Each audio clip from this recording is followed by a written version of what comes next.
with his body, runs over, tags the bag ahead of Grubb. 4 out, number 1.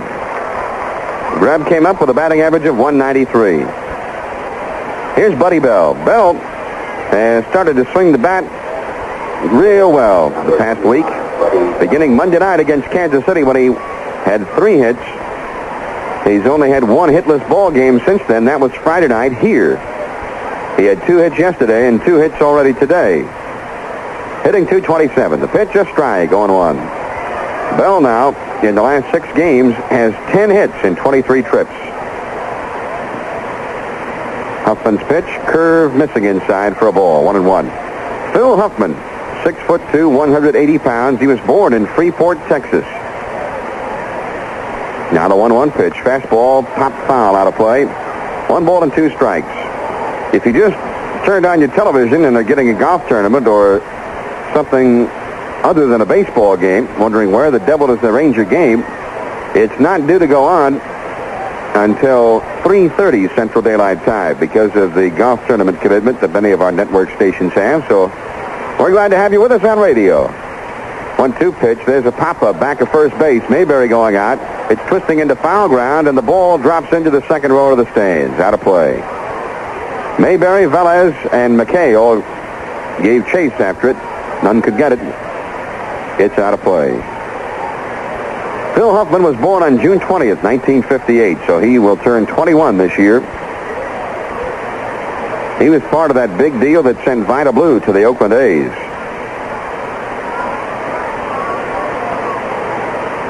Sent half a team to Oakland. The pitch, check swing. The ball accidentally fouls off the bat toward the Rangers' first base dugout. 1-2.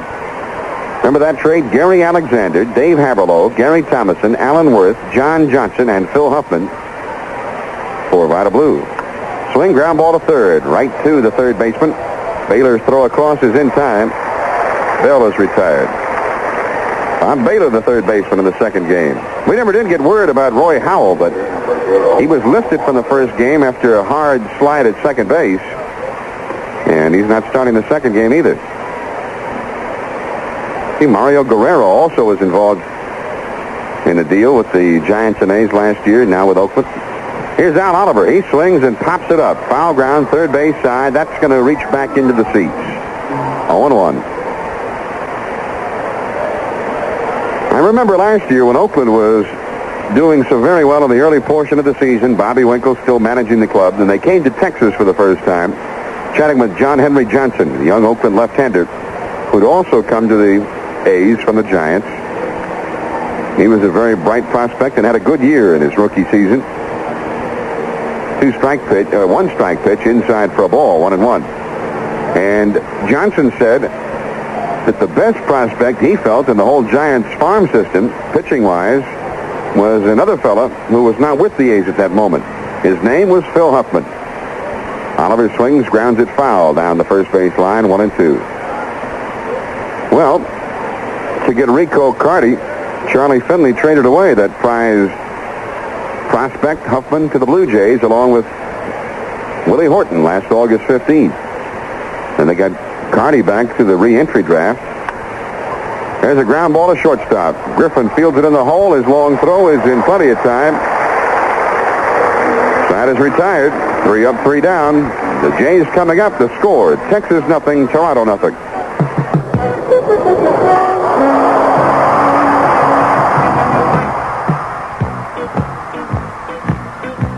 And now, here's to all you ball players out there who work hard in the diamond.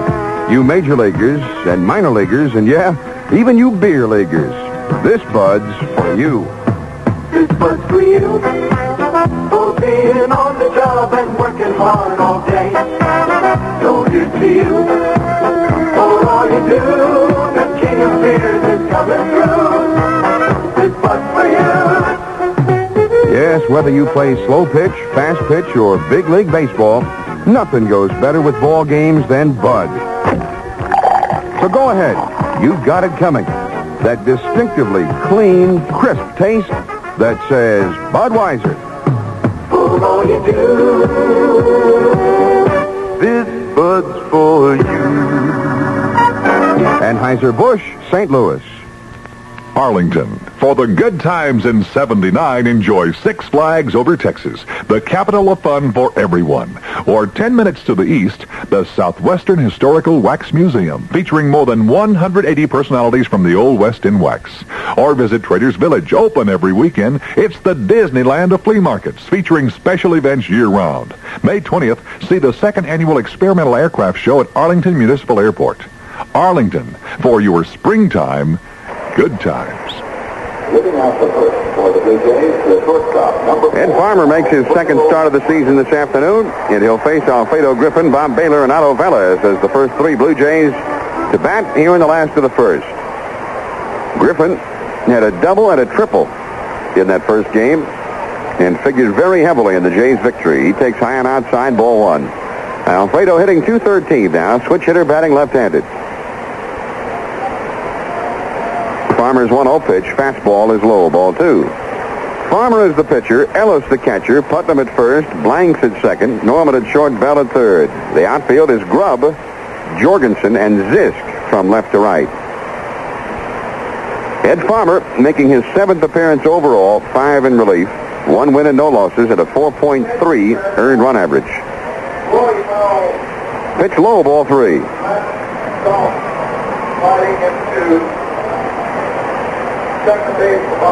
3-0. Griffin with a look at his third base coach. Gets the sign. Now the pitch. There's a strike. 3-1. Taking all the way.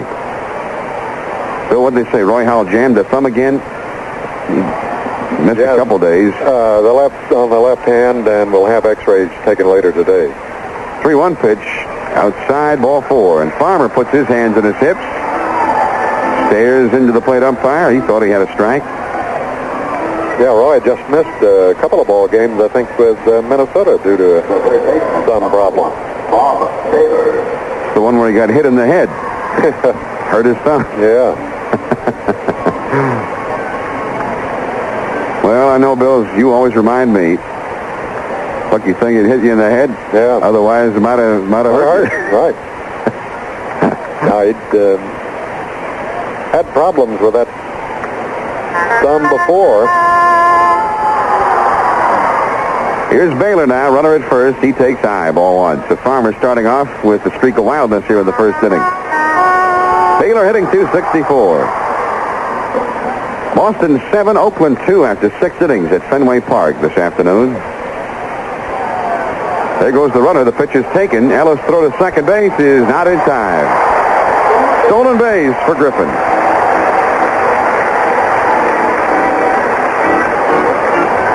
Well, this guy is looking better every day since we've been here. That's his third steal of the season, Alfredo Griffin. Now runner in scoring position. And let's see what Bob Baylor can do about it. George Scott hit his 4th home run for the Red Sox today. Red Sox now have hit 39 home runs as a team. A lot of home run hitting in the American League this year. Now the stretch. The pitch. Ground ball to the right side. So Baylor moves him over. That's why he's batting second. That good bat control. Second baseman Blanks throws him out. Griffin down to third. Here's Otto Velez. Velez, a product of the New York Yankees farm system. He's always hit with power. But Roy Hartsfield likes to save him for the left-handers generally, but he's going against the right-hander today. Otto hitting .255. 3 homers, 8 runs batted in. The Ranger infield stays back in normal depth with 1 out, a runner at third. Pitch, curve missing high, ball 1.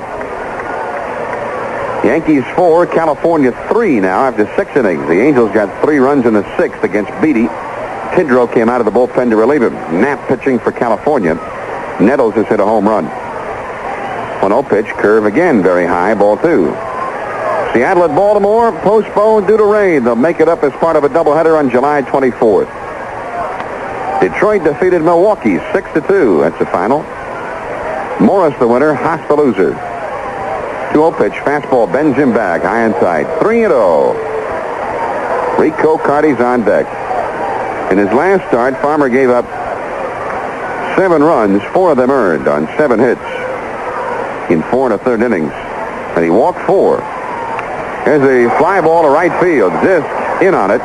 Still coming in, makes the catch. Griffin tags. Here comes the throw. It's going to be close. It's there. Ellis takes him out. Beautiful throw by Richie Zisk. And Griffin was dead at the plate. The umpire had to wait to make sure Ellis held onto the ball, and then he called him out. So, the Blue Jays with a good threat in the first, but Zisk and the Rangers cut it down. And after one, Rangers nothing, Toronto nothing. Now's a good time to get that old painting arm in shape so you can give the house a new coat of Cook paint when the weather settles down. Or you should at least check your workshop to see how you're fixed for brushes, thinner, all those items that you can hardly do without during a summer of do-it-yourself jobs. And the place to get stocked up with the paint and decorating supplies you need is your Cook Paint Decorating Center. Stop by, say hello, and take a look at all the items he has on display. Just about anything you need to brighten and beautify your home. Cook Paint. See 'em soon. Mail orders are now being accepted for all Ranger home games. The mail order allows early bird fans an opportunity to get the best possible seat location for the specific Ranger games they wish to attend. Ranger ticket prices remain the same as last year. $6 for field and mezzanine boxes, $5.50 for plaza boxes, and $5 for reserved seats. All orders should be mailed to Texas Rangers Ticket Office, Post Office Box 1111, Arlington, Texas 76010. Or call the Texas Rangers Ticket Office at 273-5100, and they'll be happy to send you a schedule and a mail order form. Hamburger lovers, hold on to your sesame seed buns because Jack in the Box restaurants have a beefy new Jumbo Jack hamburger. There's a lot to love in the new Jumbo Jack, but at Jack in the Box restaurants, they know the secret to a really great tasting hamburger is the hamburger. So they're cooking up their new Jumbo Jack with one of the thickest, juiciest, 100% all beef patties you've ever tasted. The thick, juicy new Jumbo Jack hamburger, because the secret to a great hamburger is the hamburger. Beef up on one today at your nearest Jack in the Box restaurant. Richie Zisk, the man who cut down Alfredo Griffin to wrap up the first inning, will lead it off for Texas here in the Ranger half of the second. Well, Richie got to make that bat start to speak now. Texas gave up some power during the winter, and the Rangers knew that they were not going to have a power-hitting ball club per se, and what power they were going to get was going to come quite a bit from Richie Zisk. Pitch to Richie, fastball high, ball one. Thus far, it has not been coming. He has only 2 home runs in 95 official trips to the plate. 12 runs batted in. 1-0 pitch, popped up. Foul ground, third base side. The catcher, Cerrone, going over near the stands, near the dugout, and it just hits the top of the dugout. That was inches away from being caught by Cerrone, but it just did hit the top of the dugout, and Zisk is still alive with a count of 1-1. Richie hitting .211. Richie has gone hitless now the last 2 games.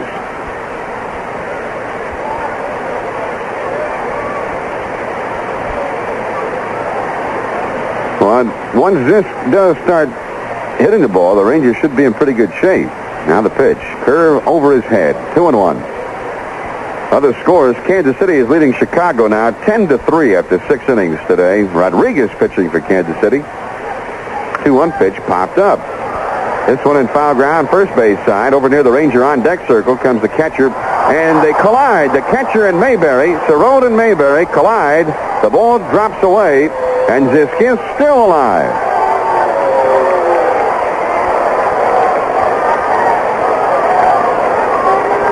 Richie is got 9 lives, I think, this trip to the plate. Used up a couple of them now. Let's see if he can take advantage of it. 2 balls, 2 strikes. Phil Huffman throws pretty hard. Not a great fastball. Curveball.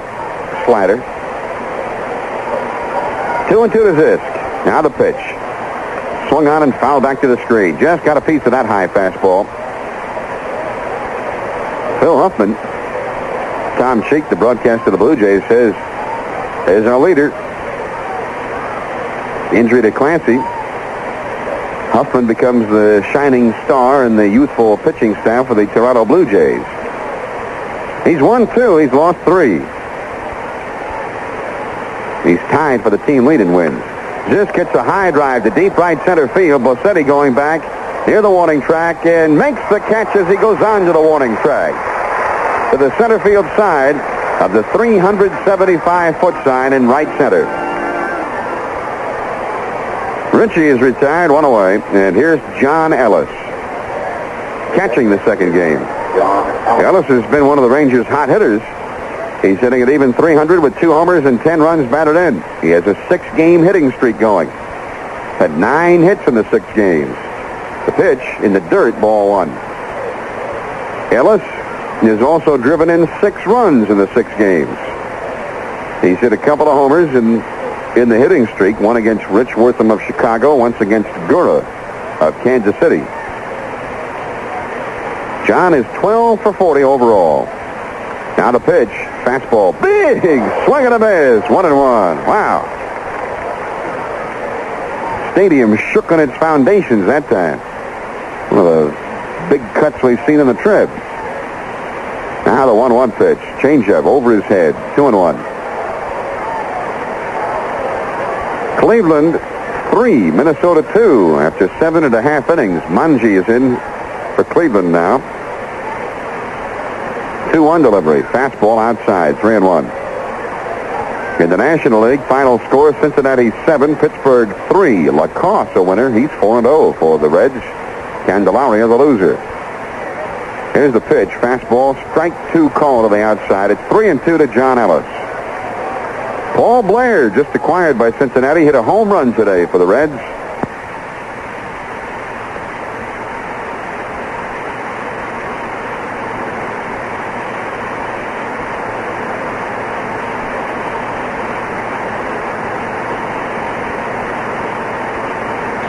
Before you buy a walk-behind mower, compare it to a Snapper Vacuum Series.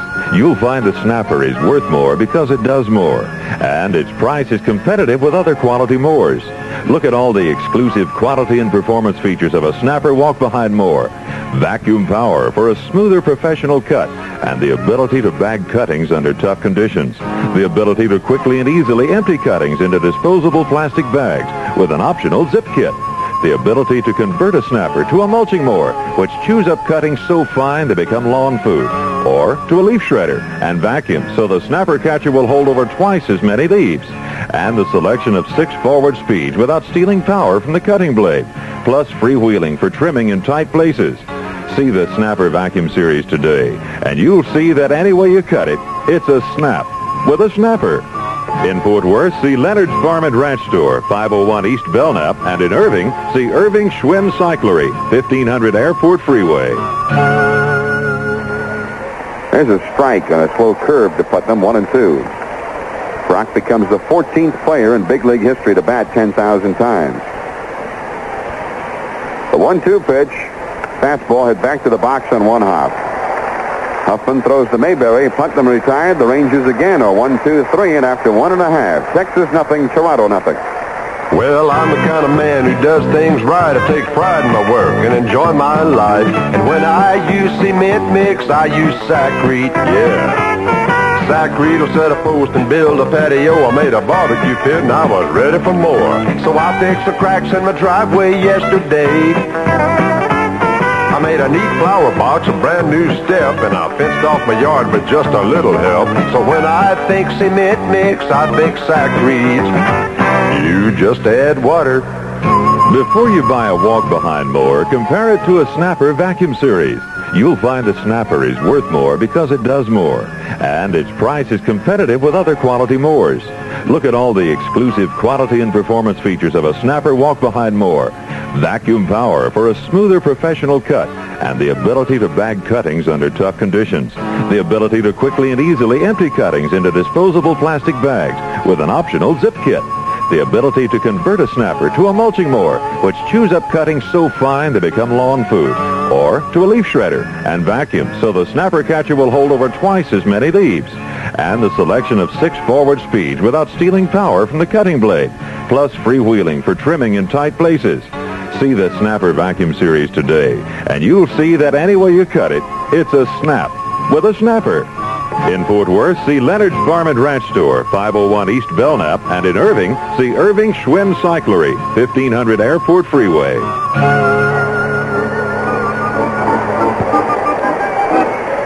Rico Carty leads it off in the second for Toronto. John Mayberry and Rick Bossetti to follow against Ed Farmer. Carty hitting .288. Farmer winds and delivers. Fastball brushes him back, ball 1. Farmer hit a couple of batters for Kansas City. He broke a bone in the right hand of Frank White, put him on the shelf for a month and a half, and hit Al Cowens in the face the other day. There's a strike, 1 ball to 1 strike. And, boy, I tell you, just it hurt you to look at the pictures of Cowens. They were in the papers from the hospital. Curveball, swing and a miss, 1-2. We send all of our best to Al Cowens, who was in a hospital in Arlington. Hopefully he'll be out there and ready to go before you know it. 1-2 pitch, swung on, fouled off to the right side. 1-2. Cowens off to a great start. White was off to a great start. Now the 1-2 pitch. Curveball low, ball 2. 2-2. Ed Farmer and Buddy Bell went to visit Cowens in the hospital the day after the incident, and Farmer apologized, told him it was unintentional, but Cowens sounded like he was a little bit upset about it. It's a foul ball off the first base side. 2-2. I'm sure he would be upset about it. That's a tough spot. You get hit in the face like that, you got to be angry at somebody. And there's only one logical guy to be angry at, and that's the man who threw it, but he did it unintentionally. But you got to hand it to Ed Farmer. He went there, and Cowens wanted to let off some steam at him, and he did.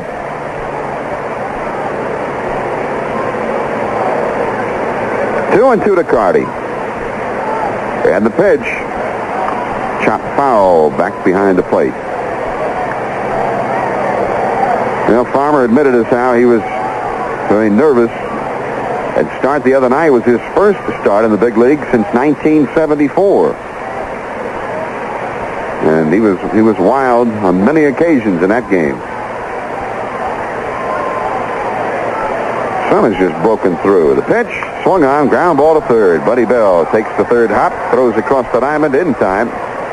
Carty retired, 4-1 away, and that brings up Mayberry. Mayberry had a run batted in with an off-field double in the first game. He's now hitting .318 with 3 homers and 21 runs batted in. Game number 32 for the Texas Rangers. They'll roughly hit the 1/5 point of the season today. Have it just about 20% in the can after this one. Pitch is low to Mayberry, ball 1.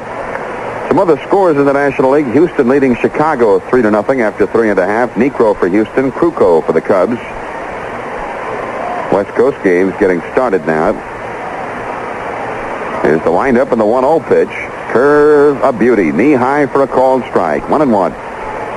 Montreal at Los Angeles. Grimsley versus Sutcliffe. The Dodgers have won 6 consecutive games. The Mets at San Diego. Pitch outside, 2-1. Scott for New York. Jones for the Padres. The Mets did not score in the first. Philadelphia at San Francisco. Ruthven for the Phillies. Vida Blue for the Giants. That's a great matchup. Pair of 6-game winners. 2-1 pitch. Fastball away. 3-1. The Giants have just taken 2 in a row from the Phillies at Candlestick. I think Ruthven is unbeaten, isn't he? 6-0. Vida Blue is 6-2.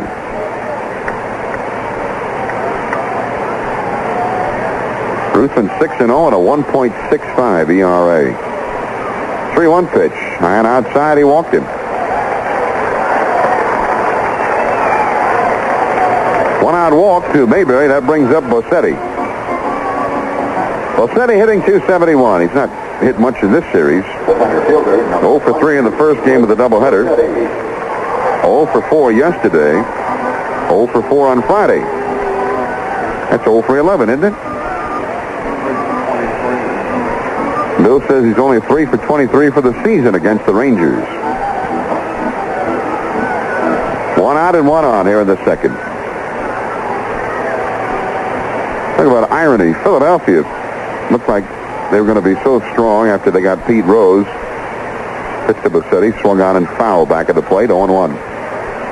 And all of a sudden their pitching staff, which was really not a great staff, but a decent one, started getting chopped up. A couple of their top pitchers got injured. Christensen, among others.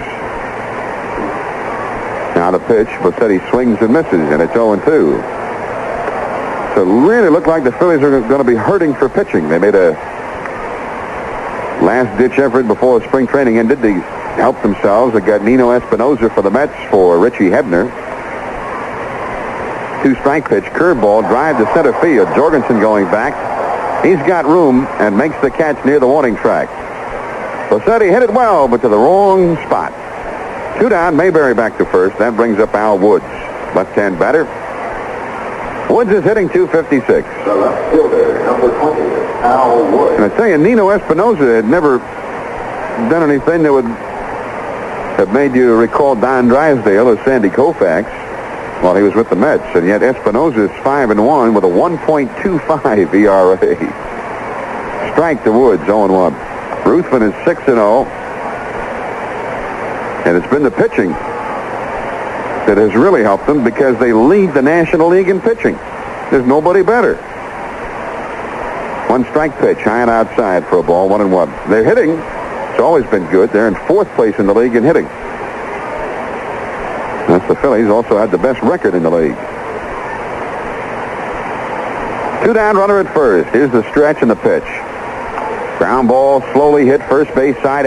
Putnam comes down the line to field it. The plate umpire calls it foul. Now, Putnam was in fair ground when he fielded that ball, but it spun off.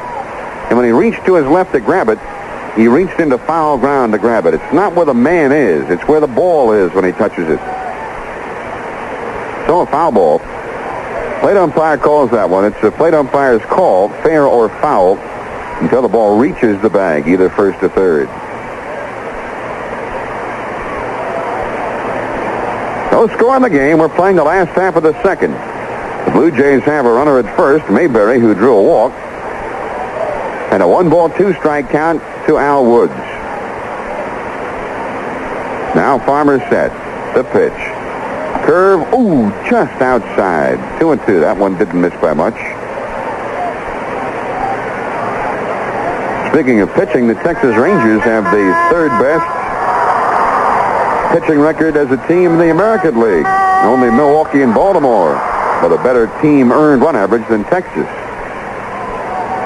Now the pitch. High, ball 3. 3-2, and Mayberry will be off for this pitch.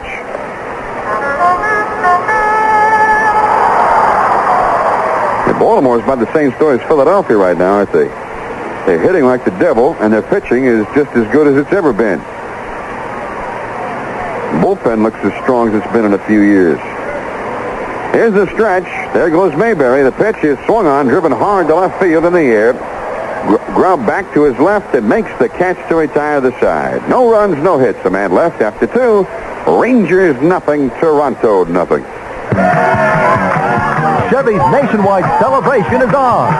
There's a Chevy celebration going on across the nation. It's an all-out Chevy jubilation. Chevy's sensation. Come look, come try. See Chevy cars are fun. Come trade and buy. It's Chevy's nationwide celebration, with Chevy dealers welcoming the 1980 Chevy Citation. And as always, they have great Chevy values just waiting for you in the Chevys that have made Chevrolet #1. Chevy values including the Monte Carlo, a beautiful automobile with a look and personality all its own, yet at a Chevrolet price. See it in all the other Chevy values at your Chevy dealers, and help celebrate Chevy's nationwide celebration going on May 11th to Memorial Day. There's a Chevy celebration going on across the nation. It's an all-out Chevy jubilation. Chevy celebration. Chevy celebration. A reminder, if you're in Texas for business, Ranger baseball, or Six Flags Over Texas, the Roadway Inn, Arlington is your best bet. It's just across the street from Six Flags, only a few blocks from Arlington Stadium, and just 20 minutes from DFW Airport, Fort Worth, or Dallas. It's luxurious yet reasonable. Offers fine food, plus entertainment in the famous Red Apple Lounge. So call now toll-free for reservations at Roadway Inn, Arlington.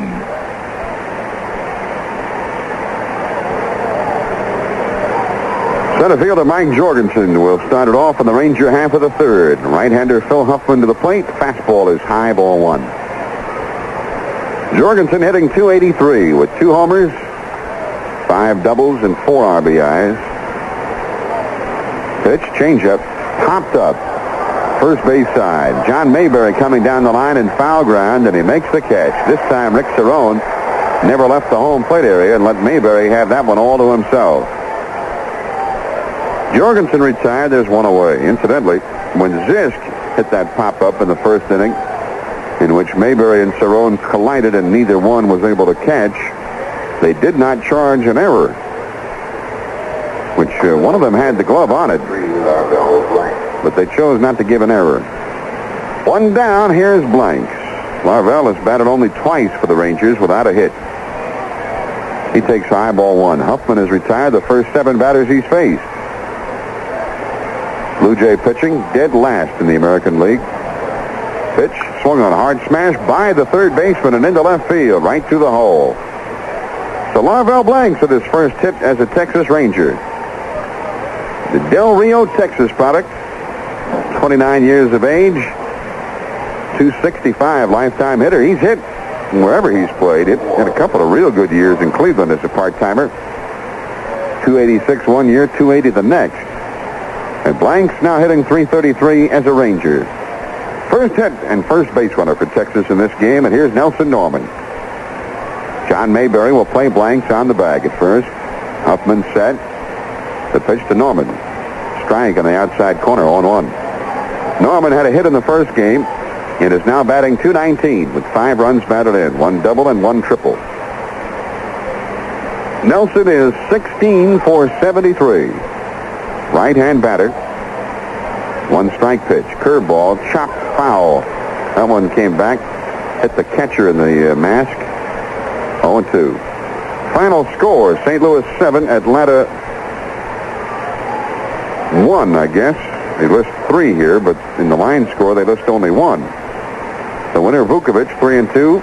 They're 4-2, rather. Niekro, the loser, 3-6. Obergfell had the game's only home run. 2-strike pitch. Swung on. Line drive right to the third baseman. Baylor quickly throws the ball to first, not in time to get double up Blanks. Well, that's one of the hardest balls that Nelson Norman has ever hit with the Rangers. Almost tore the glove off the third baseman, but it was right to him. And Baylor did not hesitate. He quickly threw the ball across the diamond, but Blanks, with heads-up play, beat the throw. Norman retired, 2 down. We go to the top of the batting order for Johnny Grubb. Speaking of lifetime batting averages, Grubb is hitting .285 lifetime, so he's been a proven big league hitter. He swings and hammers one to left field for a base hit. Fielded on the hop by Al Woods, and Grubb has his first hit of the day. Blanks goes to second and holds on. That's the 12th hit for Grubb this year in 59 at-bats, so that puts him back over 200. Here's Buddy Bell. He's been the hot man with the bat. Number 25, Buddy Bell. Bell grounded out to the third baseman in this game after getting 2 hits in the first. Hitting at .225. Basketball final. Washington defeated San Antonio 107-103. And that series still alive. 3-2 for San Antonio. Pitch to Bell. Changeup. Misses inside. Ball 1.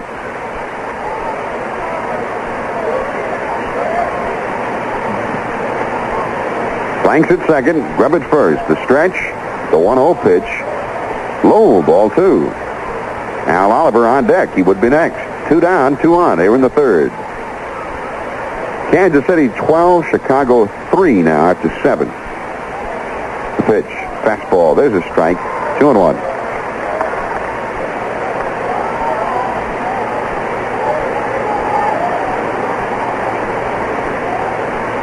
Now Huffman on top. The pitch. Changeup grounded foul just outside of third. 2-2. Good to see Buddy Bell hitting. He's a .274 lifetime hitter. Hit .282 last year, .292 the year before. The thing about Bell is even when he wasn't hitting for the Rangers this year, he was still helping the club. There's a good glove at third, and he was a tough man in a clutch situation. The pitch is low, and the count is 3-2, and they'll both be running. Blanks from second, Grubb from first, and now Bell can hit a tweener, probably get them both home. The stretch. There they go, the pitch. Low, ball 4, and they're loaded. And here comes Al Oliver. So Huffman will face his first big test of the ball game. Oliver hitting .331, 3 homers, 21 runs batted in. He is 9 for his last 22. Bases loaded, 2 down from the windup. Huffman's pitch swung on, chop foul, first base side, 0-1.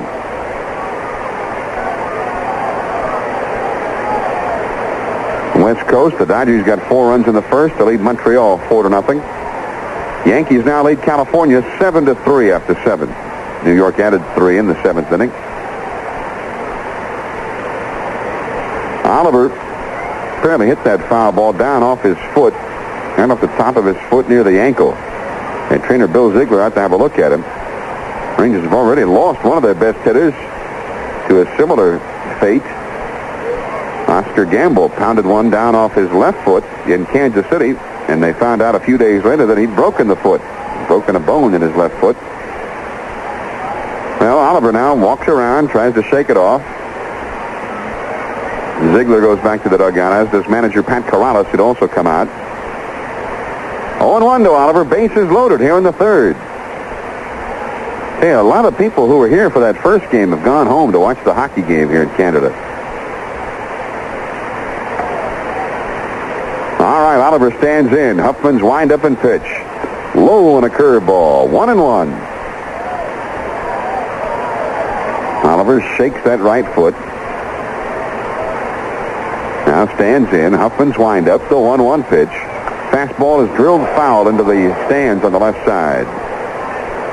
1 ball and 2 strikes.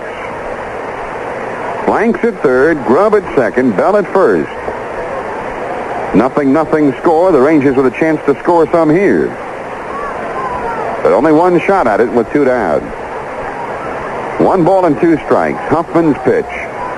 Swung on a chopper over the mound toward short. Picked up by Griffin. His throw to first in time. And Oliver was limping down the line to first there. He appears to be hurting. 2 hits, a walk, and 3 left on. After 2.5, Rangers nothing, Blue Jays nothing. For the best cut in town, bring the whole gang down to the Trail Dust. Come to the Trail Dust Steakhouse for a big 24-ounce delicious Cowboy Porterhouse T-bone. And country beans. Broiled over mesquite wood for flavor you can't get home on the range. Don't forget the beans. Then swing your love to lively country music. Love those beans. And favorites from the 50s at the Trail Dust. Do it tonight. You forgot the beans. Forgot to what? Trail Dust Steakhouse for the best cut in town. Devon's at Walnut Hill and the original 10 miles east of Denton on Highway 380. Give me a smile with everything on it, and I'll pass it on. Come on and give me a Coke when you smile, and I promise to pass it along. I'm gonna pass it along. The world needs a lift when it's tired and thirsty. Coke and a smile is how it should be. Coke that's life. Coca-Cola acts. Mail orders are now being accepted for all Ranger home games. The mail order allows early bird fans an opportunity to get the best possible seat location for the specific Ranger games they wish to attend. Ranger ticket prices remain the same as last year. $6 for field and mezzanine boxes, $5.50 for plaza boxes, and $5 for reserved seats. All orders should be mailed to Texas Rangers Ticket Office, Post Office Box 1111, Arlington, Texas 76010. Or call the Texas Rangers Ticket Office at 273-5100, and they'll be happy to send you a schedule and a mail order form. The Toronto half of the third inning. Dave McKay leads off, the second baseman, switch hitter, hitting from the left side against the right-hander. And Ed Farmer delivers a fastball right through for a strike, 0-1. Scoreboard giving updates in the Stanley Cup game. In the first period, it's the New York Rangers 2 and the Montreal Canadiens nothing. Pitch low for a ball, 1-1. Farmer didn't like the call. Steve Vickers scored in a power play for the Rangers, and then Greshner scored. 2-0 Rangers over Canadiens. An interesting matchup over there. Has captured the imagination of the Canadian hockey fan. High and outside, ball 2, 2-1. Canadiens are the perennial champions of the league. They're like the Yankees are to baseball. They've won more championships than anybody else. The New York Rangers have not won a championship since 1940. 2-1 pitch. Fastball hit into right center field for a base hit. Mike Jorgensen over to cut it off, and Dave McKay has a single. McKay was hitting .206 in that at-bat. First hit for Toronto, and that brings up Rick Cerrone, the number 9 man in the batting order, the catcher. Cerrone batting for the first time in the doubleheader. Got a rest in the first game. He's hitting .228 with 2 homers, 13 runs batted in.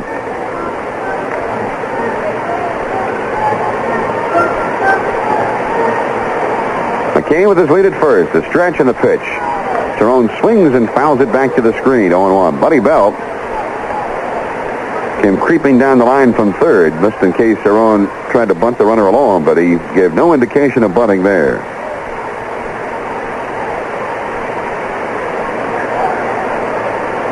Now Farmer turns and makes a lob throw to first.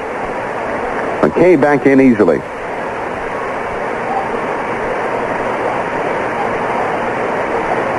Now Farmer into a stretch. Again he throws to first. Boston defeated Oakland 8-2. Rainey the winner, 2-2. He threw a 3-hitter at the A's. Norris the loser, 3-2. Murphy a homer for Oakland. Scott and Hobson had homers for Boston. Red Sox have now hit 40 homers this year. Now Cerrone turns the bunt. The pitch is in the dirt and skips on by Ellis back to the screen.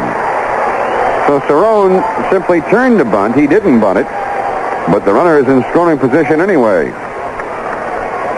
Now let me score a wild pitch.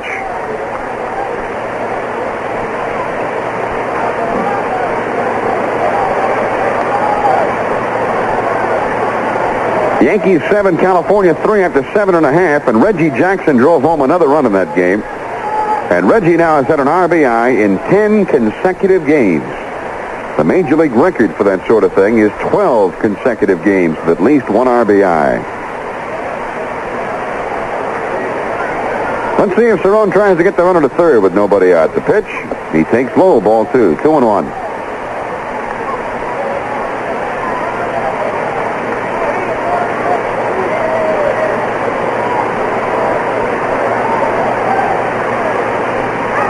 Now Farmer ready, delivers. Curve high, 3-1. Top of the order coming up. Alfredo Griffin is on deck. First game was played in 1 hour and 59 minutes. Yesterday, 2 hours and 5 minutes. Friday, an hour 55. Pitch is low, ball 4. Cerrone goes down to first. Third walk by Farmer. And he's got a few problems here in the third inning. 2 on and nobody out. The batter is Griffin. And Pat Corrales comes out of the dugout. He's going to have a conference in the mound with Farmer, Ellis, and Bell. It is a very good bet that Griffin is going to bunt right here. Very obvious situation with nobody out. Baylor on deck. But it is tough to execute, and even doubly so on the artificial turf. You have to really lay down a beautiful bunt, because they've got that force out at the lead base, third base. So the Rangers discuss what they might do defensively, and Buddy Bell now goes back to his position, and he flashes the signs to the other infielders to alert them as to what's up, whether or not the Rangers will put a play on. McKay at second, Cerrone at first, nobody out. Putnam shallow at first, Bell at third. Here's the pitch, and it's a foul ball. Boy, they had him confused. Griffin was really confused. The Rangers made a bluff as though they were going to put a play on. Norman bluffed as though he was going to race down to third to cover the bag with Bell charging. A lot of managers then will tell a batter, if they do that, then shorten up and swing away at the ball, chop it through. And Griffin, who had squared the bunt, tried to chop it, and he fouled it back, even though the Rangers really didn't have the play on. Now he turns the bunt, pushes it nicely, first base side. Putnam picks it up, misses the tag, throws to first, and just in time. Putnam tried to tag him going by, missed him, and then threw the blanks covering, and Griffin got the runners over. Nicely done.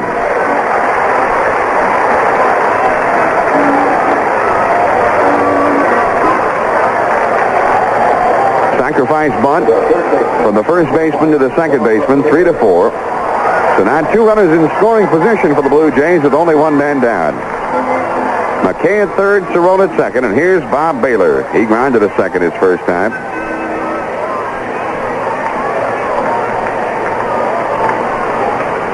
Farmer will work from the stretch. The pitch, curve high, ball 1.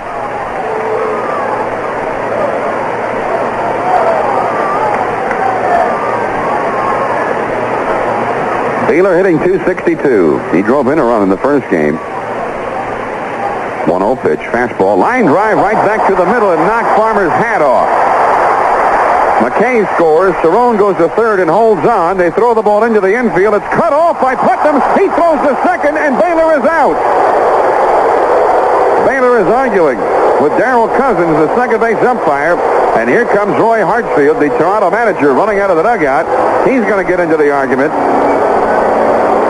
1 run scored. McKay. Cerrone held on at third, and Mike Jorgensen threw the ball in toward the plate. It was cut off at the mound by Putnam, and then Putnam made a throw to second where Baylor, who'd never stopped, was heading, and the tag was applied, and the umpire called him out. Close play there, and Hartsfield is still out there arguing. 1 run does score, though. The Blue Jays do lead it 1-0. The putout goes from 8 to 3 to 4. The blanks putting the tag on. Center field to first base to second baseman for the out. Well, Hartsfield finally gives up, and he heads back to the dugout. 2 down. Here comes Otto Velez. So the Rangers get a break, getting Baylor, and here's Velez. He takes a curve, a beauty for a strike on 1. Rangers play this big right-hand power hitter to pull.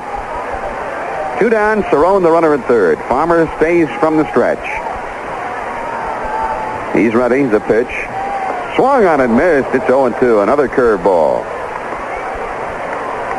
Velez flied to right his first time, and Richie Zisk caught the ball and then doubled up Alfredo Griffin trying to score from third. 2 strikes and nothing. Farmer sent, delivers. Curveball. He struck him out swinging. Got him on 3 pitches. So Farmer gets out of bad trouble with minimal damage. And after 3 full, it's Toronto 1, Texas nothing. You weave people, fabrics, and ideas into the fashions the world is wearing season after season. It's your business. It's big business.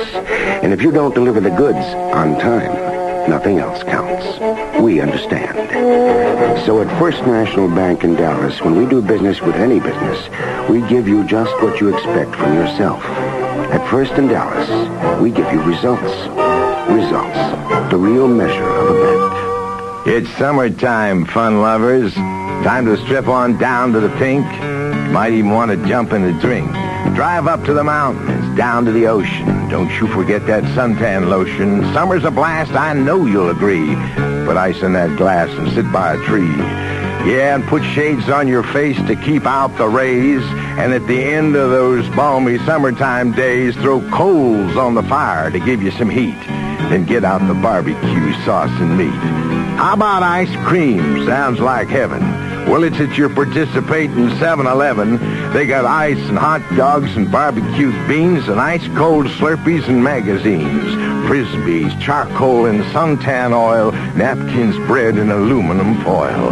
So when that sun shines down from heaven, oh, you get it all at 7-Eleven. Just stop on by any participating 7-Eleven or Metroplex Bowling Center and pick up your free pass to bowl 5 games for the Muscular Dystrophy Bowl-a-thon. Texas Rangers having to play catch-up again. They lost the first game today 3-1 and are trailing now 1-0 after 3 innings. And Texas has absolutely shown no offense today. 1 run in 12 innings against Toronto. Got 3 runs yesterday, 3 on Friday. So the Rangers have not been too impressive with the bats in this series. The pitch to Zisk. Fastball low, ball 1. Texas has had opportunities in this doubleheader to score. 2 or 3 opportunities in the first game, golden opportunities that they didn't cash in on. Zisk takes a strike. 1 ball, 1 strike. But you flied to right his first time, pretty deep. A 1-1 pitch. Curve, strike 2. Rangers had the bases loaded in the 3rd inning of this game with 2 down, but couldn't score. The pitch. Curve. Oh, just low. 2-2. Well, Minnesota finally lost 1. The Cleveland Indians 3. The Minnesota Twins 2. Garland the winner, 1-4. Goltz the loser. Victor Cruz, the former Blue Jay, got the save. 2-2 pitch. Low, ball 3. 3-2. Interesting what Paul Hagen said there between games. Twins were 21-3 or thereabouts against teams other than California. 3-2 pitch. There's a drive to pretty deep right field. Back goes Velez. Has the beat on it near the warning track and makes the catch. There's one away. Here's John Ellis now. They had 10,172 in Minnesota today. Gary Alexander had the game-winning RBI for Cleveland.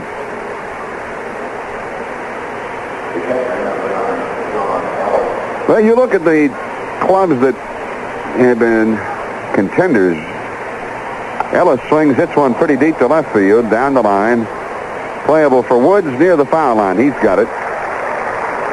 2 down. And that brings up Putnam. 1-0 Toronto as we play the top of the 4th. Putnam hit a comebacker his first time. He's 0 for 1. See some of the streaks that some of these clubs have going against teams like Seattle and Toronto. Particularly when they play them on their home ground. Yankees had something like 12 straight wins over Seattle at home. There's a strike to Putnam. Baltimore had a streak where they had won 11 straight games at Oakland the last couple of years. It was broken a while back. 1 strike pitch inside for a ball, 1-1. If you're going to be a contender, you're going to be at the top. These are the ball clubs you have to beat. And the way it's always been, I guess the way it always will be. Pitch high for a ball, 2-1.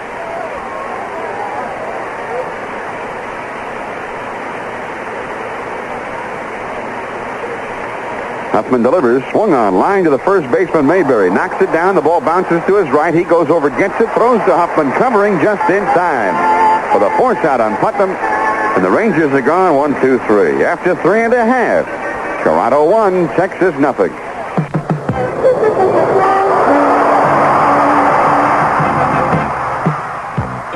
And now here's a special salute to our good friends along the radio network, who bring you the color and excitement of Ranger baseball.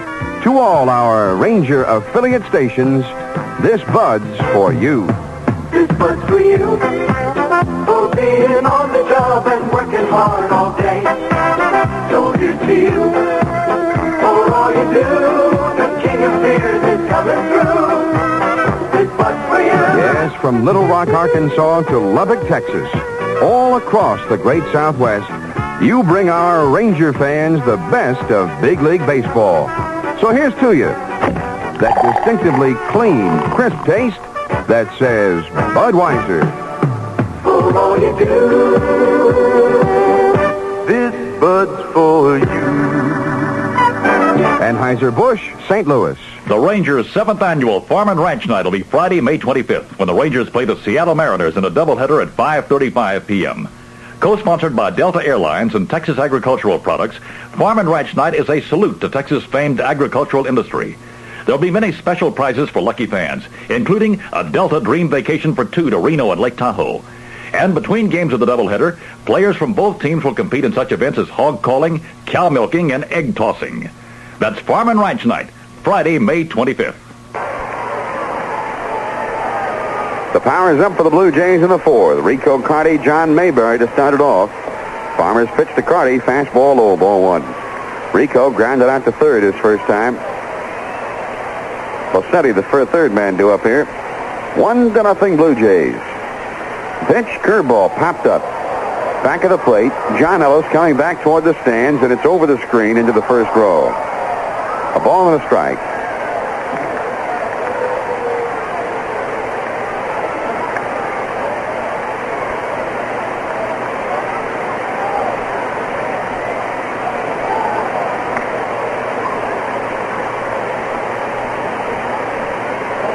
Rico Carty. Spent a great deal of his career with the Braves organization. Had some great years and some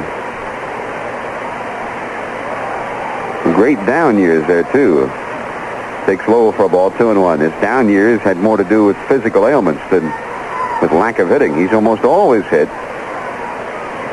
That is until he came to the American League. He had some problems when he first came to the league with Texas and Oakland. Went to Cleveland and started hitting again. 2-1 pitch hit deep to left field.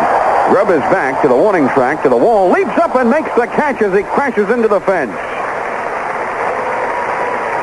Fine running catch by Johnny Grubb.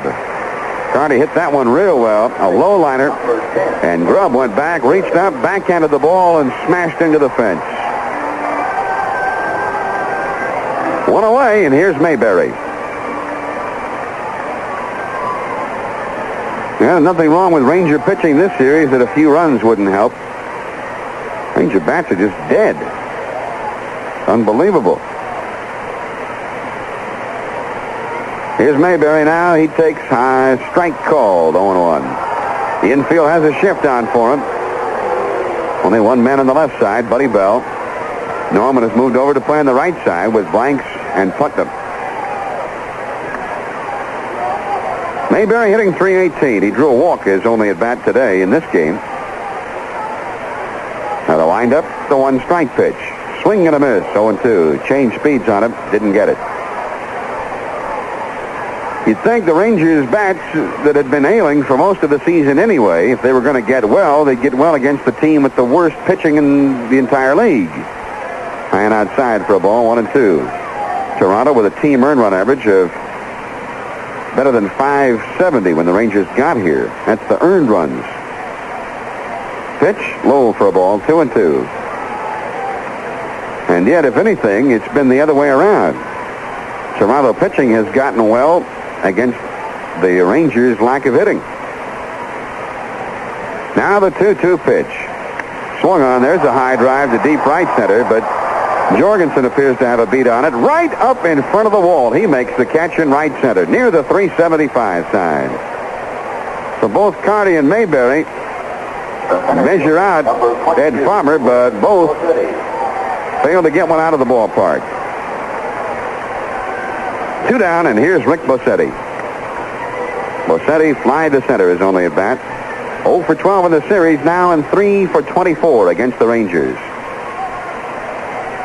Farmer delivers, curve high, ball 1.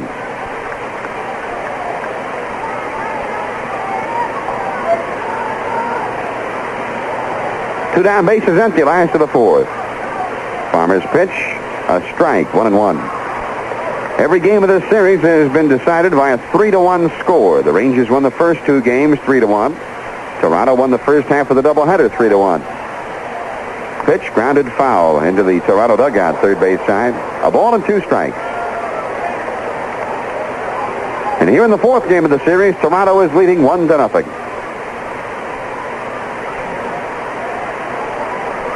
And the pitch, curve high, 2-2. After this doubleheader, the Rangers will go back to the hotel in downtown Toronto,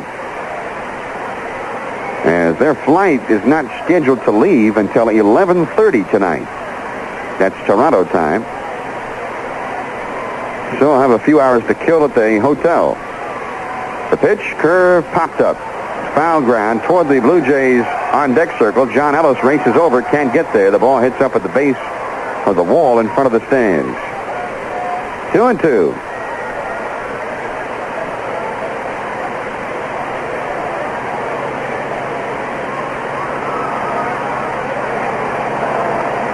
So Bill and Bert and I don't know what we'll do. Just sit around and tell old war stories.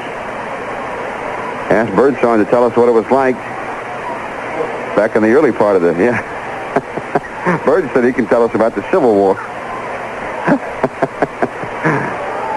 Now the 2-2 pitch. Swung on, fouled off to the right side. 2-2.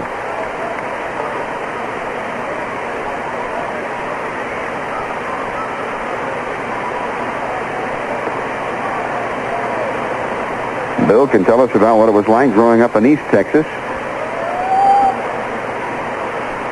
already checked out of our room, so we'll just all be lobby sitting, checking out the restaurants and whatnot. Here's the pitch. Fastball bends him back out of the way. High and tight. It's 3-2.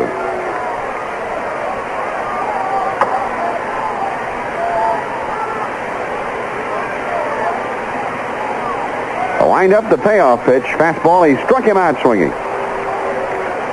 1-2-3 in the fourth. And after 4-4, Toronto 1, the Rangers nothing. Hi, welcome to Royal Optical. Is Bubba in? Bubba? Bubba Marks. I heard about him on TV. Sir, he grinds the lenses at our lab. Did he make that pair of glasses over there? Not exactly. You see, Bubba and lots of other people work on them, and then they're checked 4 times. They don't trust Bubba? Well, we feel the quality's better when we double-check the checkers. Oh, let me try that pair. Hey, looking good. You tell Bubba that Billy Bob says hey. When you're looking good, Billy Bob, we're looking good. Royal Optical. Offices throughout the Southwest. When it comes to car and homeowners insurance, State Farm offers the best value in Texas. State Farm car insurance rates for most drivers are 15% less than the rate set by the state. And State Farm homeowners rates average 25% less than the standard homeowners rates in all Metroplex areas. For all the details, call the State Farm agent listed nearest you in the Yellow Pages. You're in for a big shock during AC Ducko's Big Ducko Shock Absorber Sale. It means super values on Ducko regular shocks and Ducko heavy-duty shocks, both built bigger than standard 1-inch shocks. So, hurry on into a participating outlet in your neighborhood where you see the Big Ducko Shock Sale poster. Sale lasts until May 31st, 1979, or till supplies run out. Roper's Auto Parts, 2401 Washington Avenue in Greenville. Phone area code 214-455-7240. Center fielder, number 35, Mike Jorgensen. Mike Jorgensen in center field in this second ball game will lead it off here for the Rangers. And right-hander Phil Huffman comes to him, low, ball one. Jorgensen has fouled out to the first baseman, his only trip in this ball game. He's 6 for 11 against Toronto. He has really hit well against this team. Swings, bounces one to Mayberry, and he comes up with it cleanly. Runs over, steps on the bag, and there's one gone here in the fifth. 1-0 Toronto leading on a run they picked up in the third inning. John down at first base had several balls come up and bounce off the chest, but he's so big that he can keep it in front of him. And so far, been fortunate enough to recover in time to get the man out with the pitcher covering. Here's Larvell Blanks. At the first hit the Rangers got off Huffman in the third inning. So Larvell getting his first hit as a Ranger. 1 for 1 in this contest. Huffman ready, and here's the pitch. Strike at the letters. No runs, 2 hits, no errors for Texas. 1-2-0 for Toronto. Blue Jays winning that first ball game. Here's the pitch, overhand delivery, missing high. Count of 1-1. Final in that first game. Would you believe 3-1? That's what the Rangers have won the 2 other games by, and they lose this one 3-1. There's the ball. Fox to the left side, reaching for it as Baylor comes up, sets, throws, and gets him. Pretty good fielding play by an outfielder playing at third base. Hit a range far to his left, came up with the ball, and took the time and shot a strike to Mayberry for the second out. So they're 2 gone. Here's Nelson Norman. He lined hard to Baylor in the third inning. Kelly hitting at .216, right-handed batter. A strike to him. He now has 2 hits and 14 at-bats against Toronto. Pitch missing up high, and the count is 1-1. He's not had a lot of luck against them. First ball game, another fast one here. Only an hour and 59 minutes. Here's the 1-1 delivery. Overhand breaking pitch. Missing outside, and the count is 2-1. 2 balls, 1 strike. Norman has not picked up a home run this year. He has 5 runs batted in. Rangers move over to Minnesota. They were beaten this afternoon. Foul ball shot out of play off to the right. So the Rangers could gain a half a game. On the Twins, they're 22-9 now with their loss this afternoon, 3-2 to Cleveland. Kansas City won. That means that there's a delivery low and away, and the count is full, 3-2.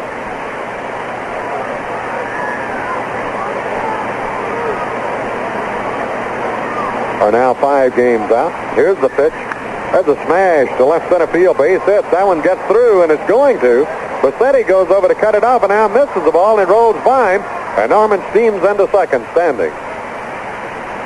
They may give him a double all the way. It's been hard to make a play on Norman anyway. So that's the Rangers' third hit of Phil Huffman. They got the tie run in scoring position. At second base, Nelson Norman. Bassetti raced over and got his glove on the ball, trickled on by, and Norman had no problem getting into second base. Third hit, 2-base hit for Nelson Norman. The left fielder, number 6, John Grubb. Norman's second double of the year, and here's Johnny Grubb, who had a single in the third inning. At that particular time, he chased blanks over to third, but the Rangers could not score. All right, he's up there with a chance now to do something about tying the ball game up. Hitting at 203. Pitch comes down to Grubb, swinging, missing, strike one. Taking delivery, and now we got it officially that is a double. Always the possibility that they could call an error, but I don't think he could have made the play anyway. Delivery just low, and the count is 1-1. John Grubb up there with Norman on at second. Rangers trailing by a run here in their half of the fifth.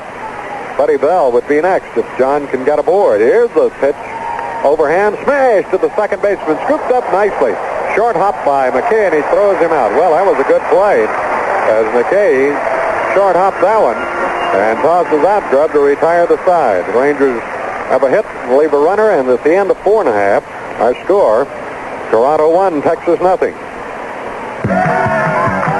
Chevy's nationwide celebration is on. There's a Chevy celebration going on across the nation. It's an all-out Chevy jubilation. Chevy sensation. Come look, come try. See Chevy cars and trucks. Come trade and buy. It's Chevy's nationwide celebration, America, with Chevy dealers celebrating the addition of the 1980 Chevy Citation to Chevy's line of new generation cars. And as always, they have Chevy values like Caprice and Impala, the new Chevrolet, America's favorite car. In a sedan, coupe, or wagon, it's a beautiful, thoroughly contemporary car, offering full size, comfort, and style. You're invited to the celebration to see the new Chevrolet and all the other Chevy values. Come help celebrate Chevy's nationwide celebration, May 11th to Memorial Day. There's a Chevy celebration going on across the nation. It's an all-out Chevy jubilation. Chevy celebration. Chevy celebration. A long, tough winter is not only hard on the exterior of your house, but the inside takes a beating too. So give your walls and ceilings a fresh new facelift and see how much it improves everybody's outlook. At your Cook Paint Decorating Center, you'll find all the paints and painting tools you need to do a great job. Expert advice if you need it. And a fine assortment of how to do it booklets, color samples, just about everything we can think of to help you do a job you'll really be proud of. Cook Paint. Quality paints and finishes for home and industry. Leading off the pitch for the Blue Jays, the left fielder, number 20, Al Wood. Left fielder Al Wood starts it off for Toronto here in their half of the fifth. Bottom third of the order, Woods, McKay, and Cerrone, and they have been the guys that have scored the game's only run. McKay coming home. There's a swinging strike. Woods hitting at 253. He's lined to left. This guy's had only one hit and 17 at-bats against Texas pitching. Ed Farmer out trying to pick up his second win of the year. Delivery over but low. Count of 1-1. They play this left-handed swinger from, well, just about straight down the middle. Second baseman and shortstop very deep. There's a smash over the glove of Putnam at first down the right field side. Zisk over. Cut it off and deliver it back to the infield, and Al Wood opens the fifth inning with a solid single to right field. That's their third hit.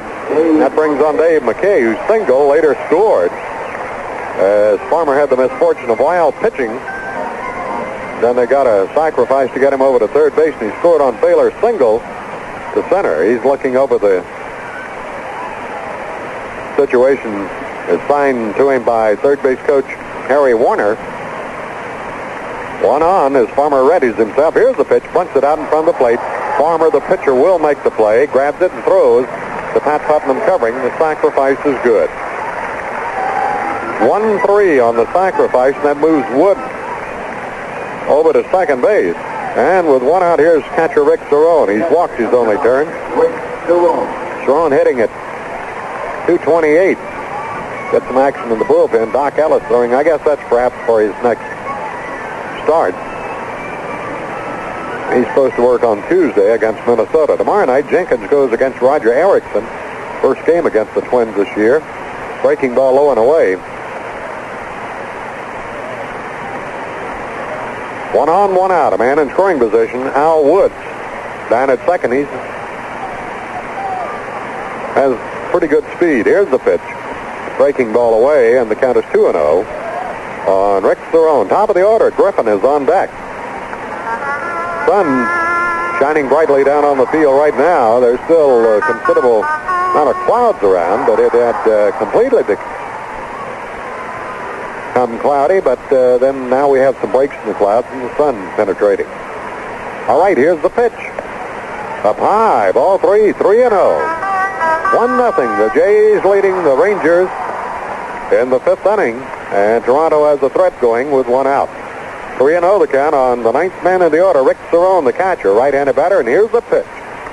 He pumps that one right through, 3-1. Cerrone taking all the way.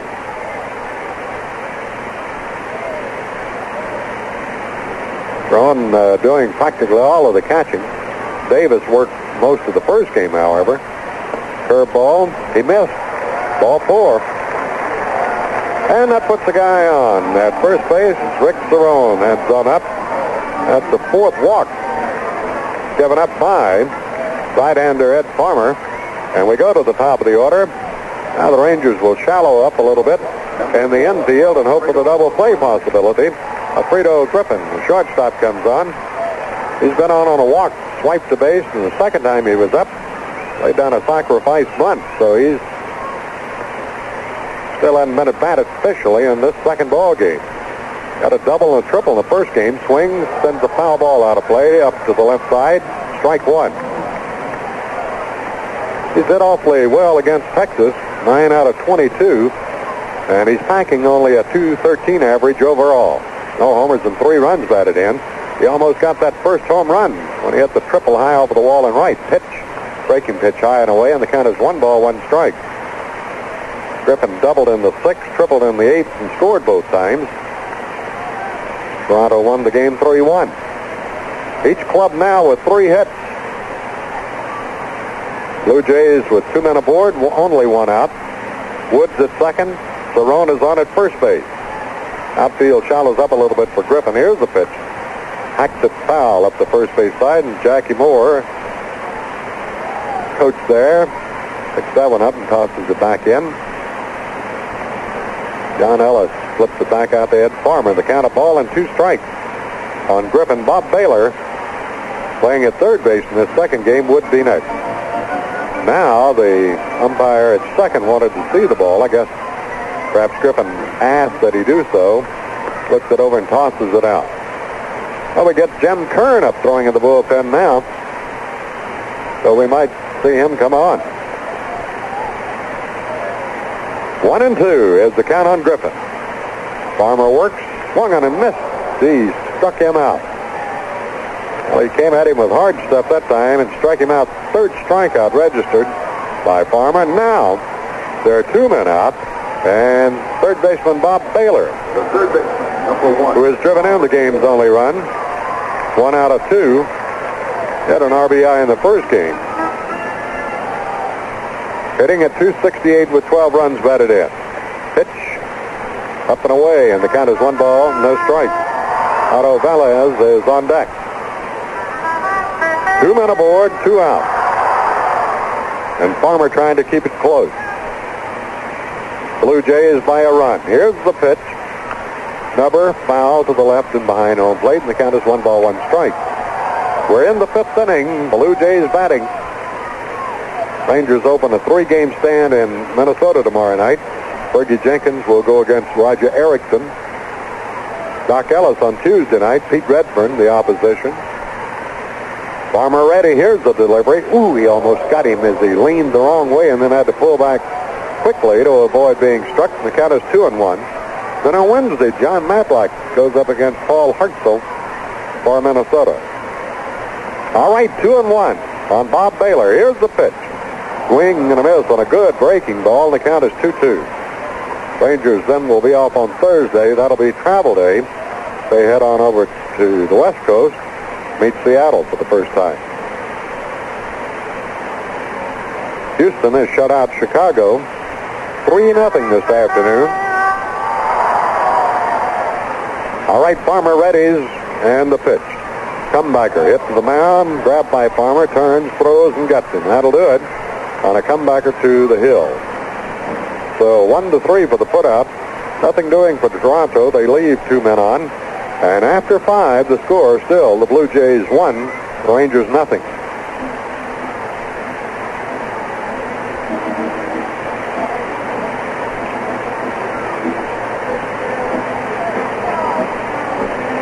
For less than $1 a day, you can place an early bird classified ad in the Dallas Morning News. 2 lines for 10 days, only $8. That's less than $1 a day and the lowest price in town. But that's not all. The Dallas Morning News gets there first, works all day, reaches more people, and you can even cover 2 big selling weekends. So call 745-8123 and place your early bird classified ad in the Dallas Morning News. The only paper you need for classified results. Can you please remember? Remember those Good Guys corn chips and Guys cheese sticks and those Good Guys nuts. And don't forget the Guys potato chips.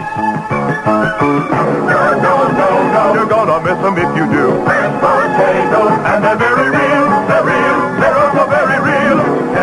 Can you please remember Guys potato chips? Remember that they're very, very crunchy.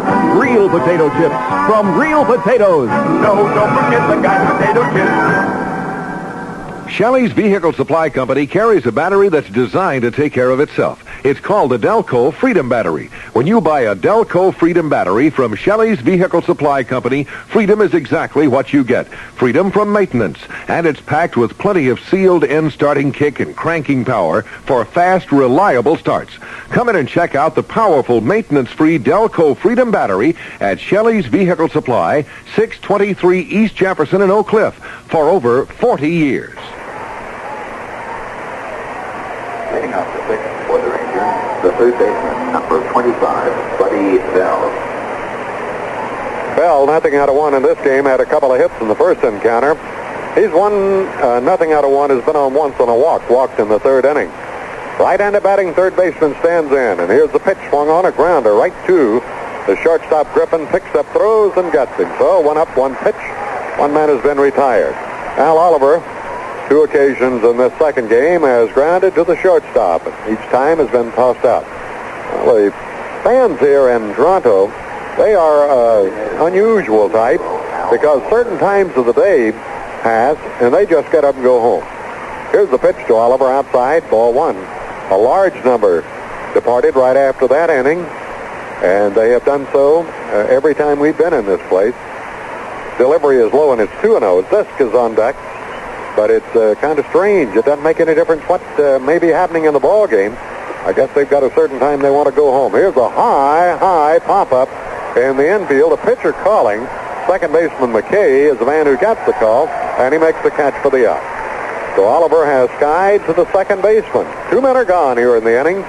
That leaves it up to Richie Zisk to keep it going. Zisk, nothing out of 2. A fly ball to center and a fly ball to right. Nothing for 2, and he was 0 for 3 in the first game. Hitting at .206. 2 homers, 12 runs batted in.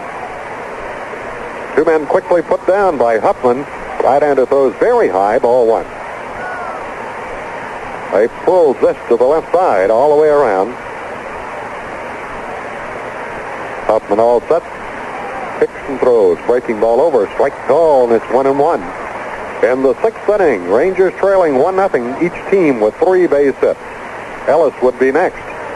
Pitch, smash to the 3rd. 1 up, Baylor field, throws. Mayberry stretches, gets it for the out. So, 3rd to 1st, and that'll do it here in the 6th. And after 5.5 innings to play, the score, Texas nothing, and Toronto 1.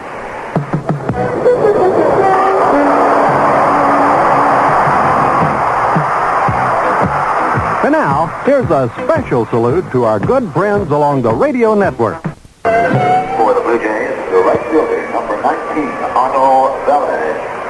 Otto Velez steps in to start things for the Blue Jays here in the last half of inning number 6. Pitch to him as a called strike. Getting the fly ball into a double play in the first inning and was down swinging in the third. Velez has not had a hit against the Rangers in 6 at-bats. Pitch, curveball, missing low inside. Count of 1-1. Now the game here that's going by at a good clip. They pull Velez quite sharply off to the left side in the infield. Breaking ball hangs inside, and the count is 2-1. Second baseman Larvell blanks well over towards second. They have their third, fourth, and fifth batters here in the 6th inning. Next delivery, curveball that is popped foul by third base. And the count is leveled at 2-2. 3 homers and 8 runs batted in. That absolutely no success hardly at all. Well, none, as a matter of fact, against the Ranger pitching core all season. Farmer works him and he fouls this one off to the right side. And that one right up to the top of the stands off to the right. Count holds at 2 balls, 2 strikes. Rico Carty will be next. The only run scored in the 3rd inning. They got a couple of hits and a walk. Turned it into a run. Baylor trying to stretch his single to a double, or they might have gotten more. There's a ball high and inside, and it's a full count, 3-2. Got him 3-2 back in the 3rd inning and struck him out swinging. Farmer's given but 3 hits.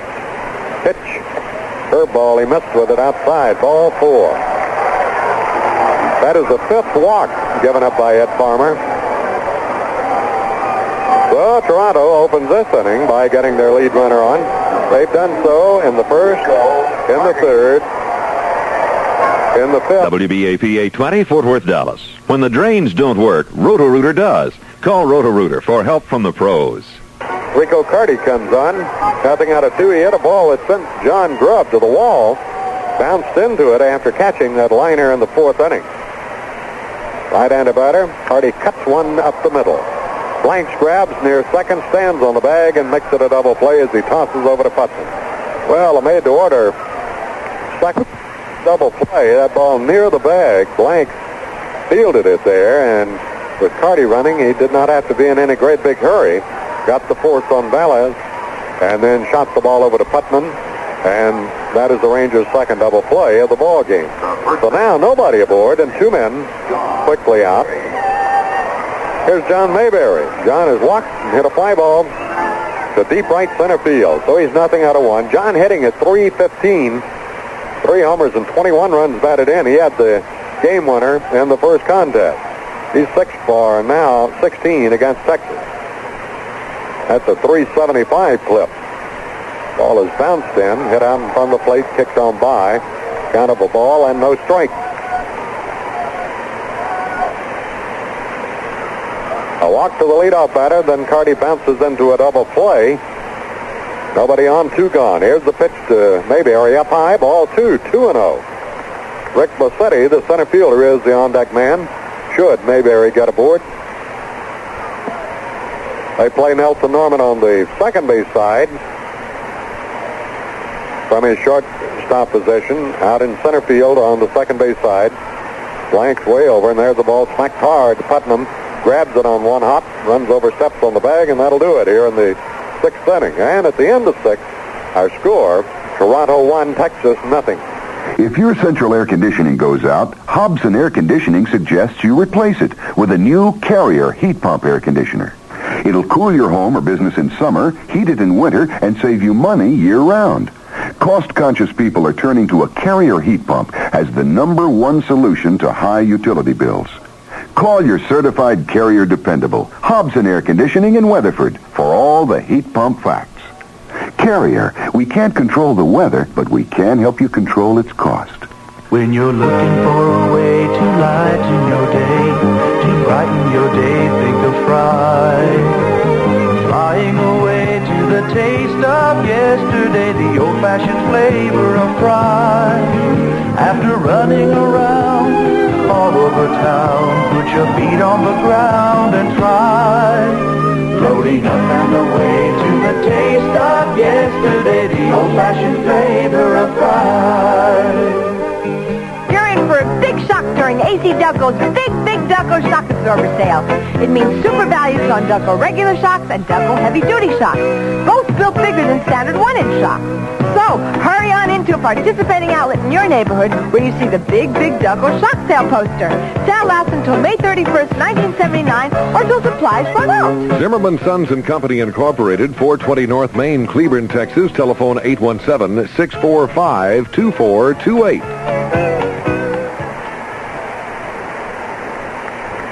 Catcher John Ellis will try to get something going for the Rangers here in the 7th inning. John, nothing out of 2.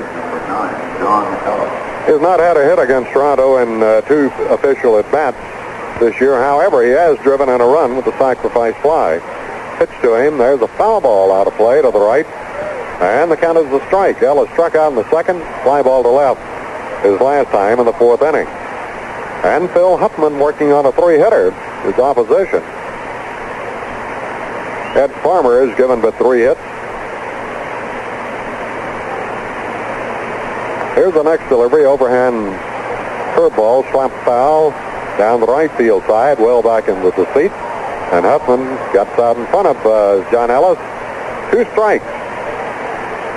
Huffman has struck out but 1, and that was Ellis in the 2nd inning. He has not walked but 1 man, and that was Bell in the 3rd inning. Here's the pitch. Overhand delivery. Missing, and the count is 1-2. Through 6 innings, 1 run, 3 hits, no errors, Toronto. No runs, 3 hits, no errors for the Rangers. 1-2 delivery, very high, and the count is 2 balls, 2 strikes. Ellis currently hitting at 266. John mentioned earlier he's been on a good string of hitting here over the past couple of weeks. Curveball just misses low and away, and the count is full. So Huffman, after getting quickly up on John Ellis, 2 strikes, is now proceeded to fill the bill. Here's the 3-2 pitch. There's a very high fly, shallow center field. Bassetti coming in. The center fielder called off the infielders that had backed up, and Bassetti puts it away for the out. So a very high fly off of the bat of Ellis records the first out here in the inning, and that brings on Pat Putnam. Pat grounded out twice. He's had the first baseman, number 18, Pat. 1, 2, 3, 4, 5 in the doubleheader. Ground balls. He's had 1 hit this afternoon and scored the Rangers' lone run in that opening encounter. With 1 out, he stands in. Here's the pitch. Reaches, misses the breaking pitch. 1 strike. Pat hitting at 273. Has 5 hits and 19 at-bats against the Blue Jays.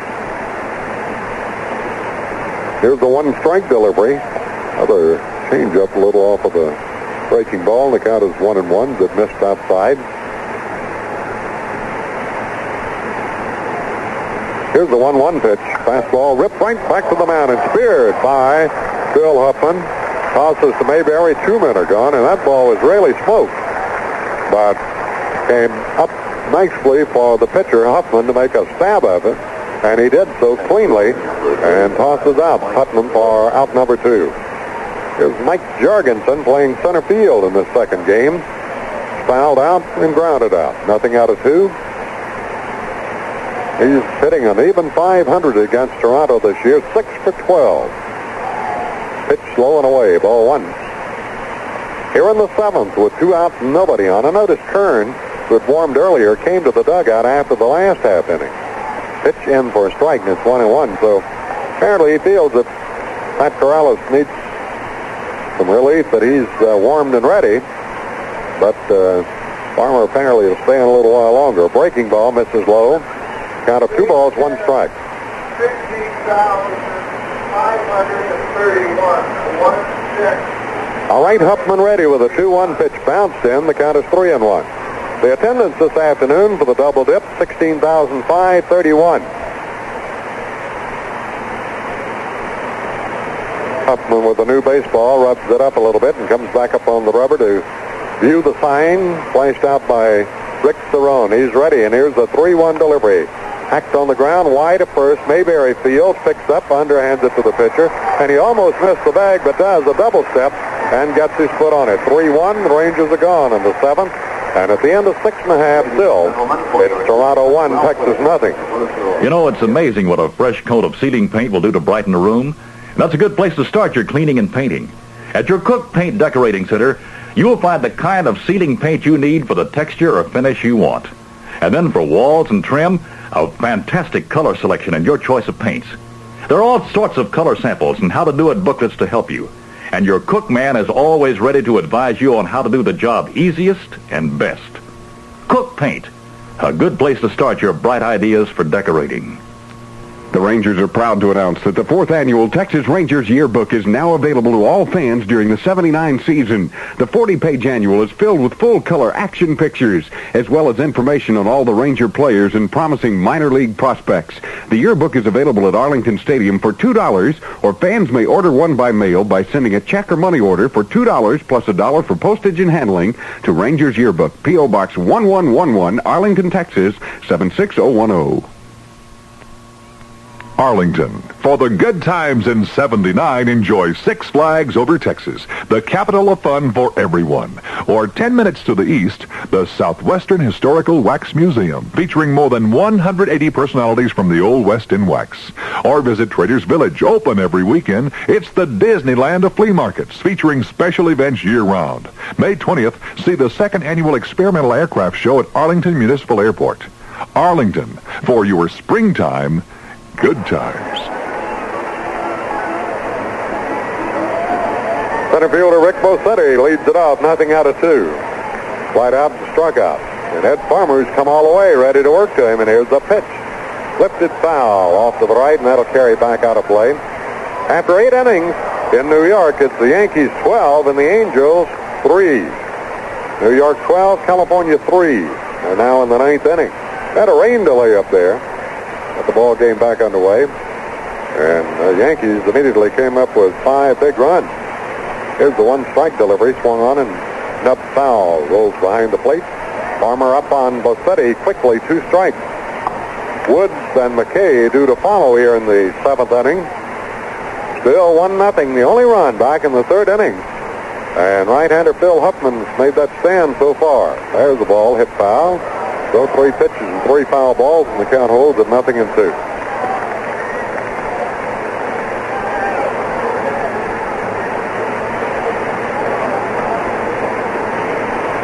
Infield and outfield pulling Bossetti to the left.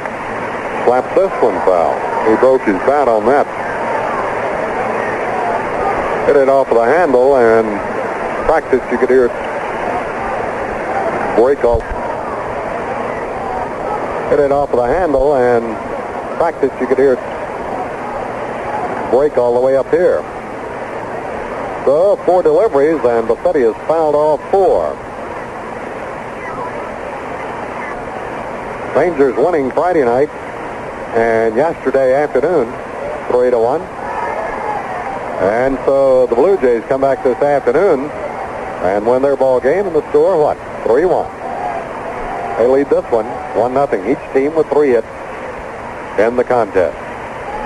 Here's the pitch. Low, and the count is 1-2 strike. Bossetti, he's had only 3 hits in 25 at-bats against Texas. There's a swinging strike 3, and he's down on strike. Second time that Ed Farmer's cut him down, and that'll be strikeout number 4 registered by Farmer. With 1 down, here's Al Wood. Line to left. Good play by Grubb that sent him to the fence, and then slapped a single to right in the 5th inning.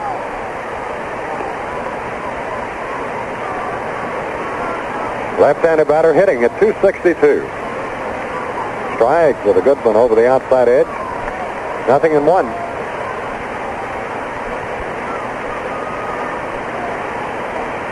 Well, we're getting in the late stages of the ball game. Here's the pitch by Farmer. Bounced in, hopped up, strikes the catcher John Ellis in the face mask. Count goes to 1-1. Don't forget, the Rangers are proud to announce that the 4th annual Texas Rangers yearbook is available to all you fans during the 1979 season. 40-page annual is filled with color pictures as well as information on the Ranger players and the promising minor league prospects. Here's the 1-1 delivery. Hit in the air to right field. Coming in a hurry is this. Getting there and taps the glove and makes the catch. The 2 men are down, and that'll bring on Dave McKay. He has singled and scored the game's only run and put down a sacrifice bunt. So he's 1 for 1 in this game, hitting at 213. Number 39, Dave McKay. My goodness, California came up with 7 runs in the 9th inning, but they fell short. And New York won it 12-10. Woo, they had a couple of big innings late. New York had scored 5 in the 8th inning. There's a strike. But the Angels came back with 7 in the 9th, but still lose 12-10.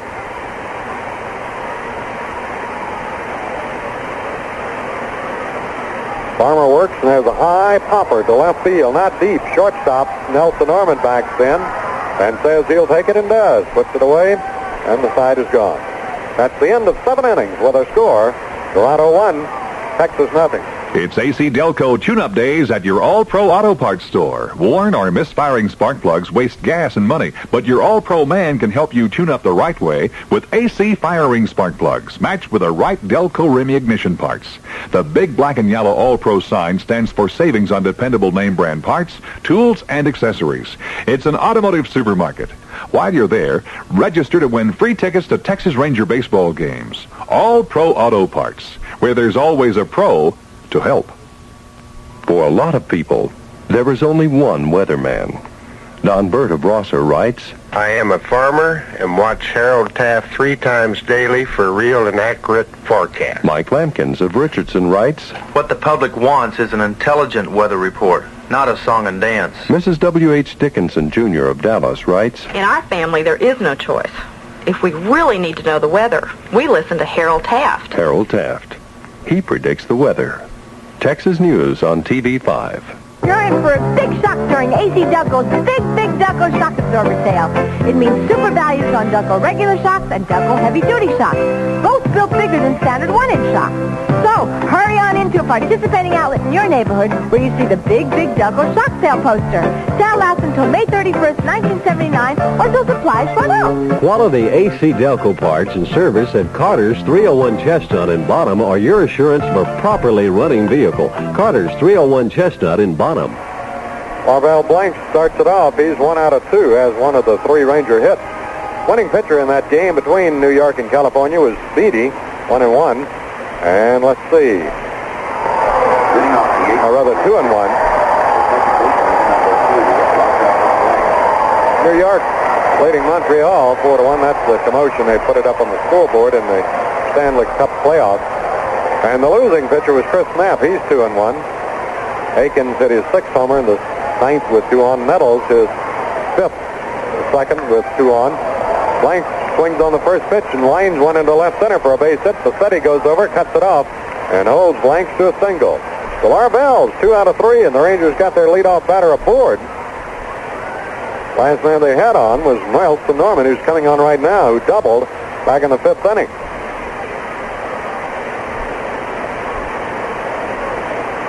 Huffman had put down 7 in a row. Bump Wills comes on to run for Larvell Blank. Well, Blank's getting some duty today and trying to make the most of it. Has picked up a couple of hits and 3 at-bats. By the way, in that game, Reggie Jackson now has driven in at least 1 run in his last 10 games, which is too short of the Major League record. All right, here's Nelson Norman. A double in 2 trips, hit the ball hard the first time up. Just about time. He's ready to work. Time is called momentarily.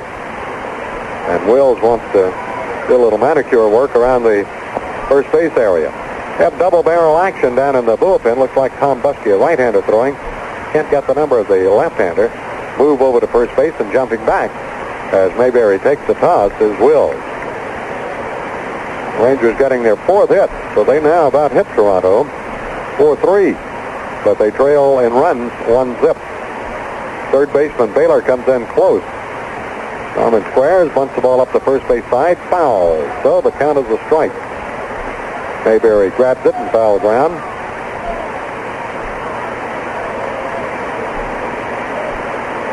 Like Doc Medich, right-hander, up throwing in the bullpen now for the Rangers. 0-1 is the count on Nelson Norman. He's trying to put the bunt down to advance Wills, who is pinch running for blank into scoring position. There's a move over, and Wills jumps back ahead of it. Bump has swiped 8 bases this year in 10 tries. So he's 80% in that category. Pat Corrales trying to get somebody in scoring position. Norman again squares, bunts this one off to the pitcher's side, and the sack is good. Picked up by Huffman, and coming over to cover is McKay to take the throw. 1-4 for the putout, but the sack, as we mentioned, is good. And on the bunt, Wills moves down to second base. Johnny Grubb comes on. Grubb's 1 out of 3, and a good play was made on him the last time in the 5th inning by McKay. Possibly take a base hit away from him. Single back in the 3rd inning. Base hit right now and should tie the game. Rangers with Wills at second base. All right, they have the stage set. Wills with a sizable lead off of the bag from second, and Huffman peers in for the sign. Right-hander readies and delivers. Breaks it right over. Strike call. 1-0 Toronto. We play in the 8th inning. Rangers have the top of the order up there right now with 1 out. Johnny Grubb, Buddy Bell is on deck. From the stretch, a check of second. Huffman delivers. Inside, just missing, and the count is 1 ball, 1 strike. Only 7 hits in the ball game. Toronto had but 6 in the first game, and they won that one 3-1. The Rangers had 8. Here's the pitch. Over but low, and the count is 2-1. 2 balls, 1 strike. A crisp day here in the Canadian city of Toronto in the 50s. Here's a look back to second, and the 2-1 delivery. Inside it sails, and the count goes out to 3-1. All right, let's see what we got on. Frank Lucchese now coaching down at third base here in this inning.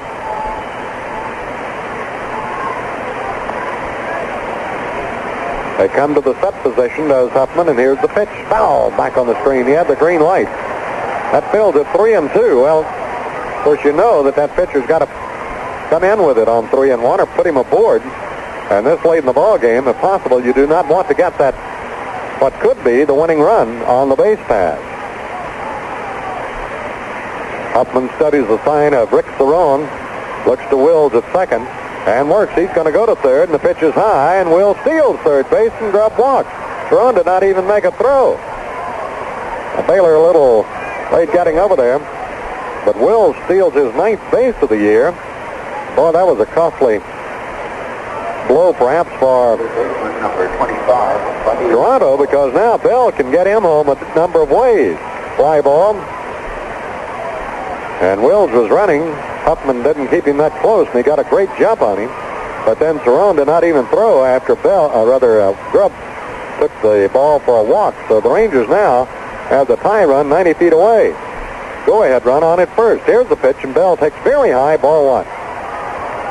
That was only the second walk given up by Huffman this afternoon. The other came way back in inning number 3.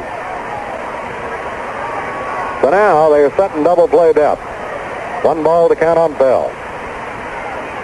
From the belt, the check and the pitch. Change-up misses high, and the count is 2-0. Well, I wouldn't be surprised to see Roy Hartsfield out of that dugout pretty quick. Blanks led off the inning with a base hit. Fields ran for him. Here's the pitch. Ooh, he almost hit him, but he goes down and just avoids being struck in the head. Buddy Bell really doing a quick act to get out of that batter's box that time. And he helped gravity a little bit. Oliver's on deck. Rangers trying to come back here in the late stages and salvage a split in the doubleheader and take the series 3-1. Here's the check and the pitch. Bell's taking all the way, and it's through for a strike. 3-1. A base hit. Sacrifice got Wills over to second base. Then he stole third as Grubb took ball 4. So Johnny's on at first. Wills over at third. 3-1 the count on Bell. Grubb's running, and the pitch is swung on, hit into right field. That'll get 2 runs home, perhaps. Racing over it, gets 5. Velez, it'll go all the way to the wall. Here is Grubb around the third base bag. Comes on to score, and the Rangers lead it 2-1. So Buddy Bell slapped one into right field. They had the runner Grubb running on the pitch, and Bell lined it in the alley, got all the way to the wall, and Bell drives then to second base with a 2-run double. Here's Hartsfield out to the mound. That mule may have gotten out of the barn on him.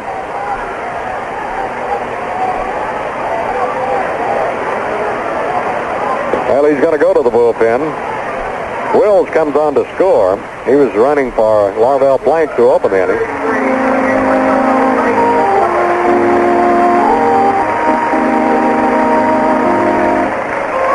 So Bill Huffman is gone, and we have a change. A left-hander coming on. We'll remind you that there is a pause in the action. This is the Texas Rangers Baseball Network.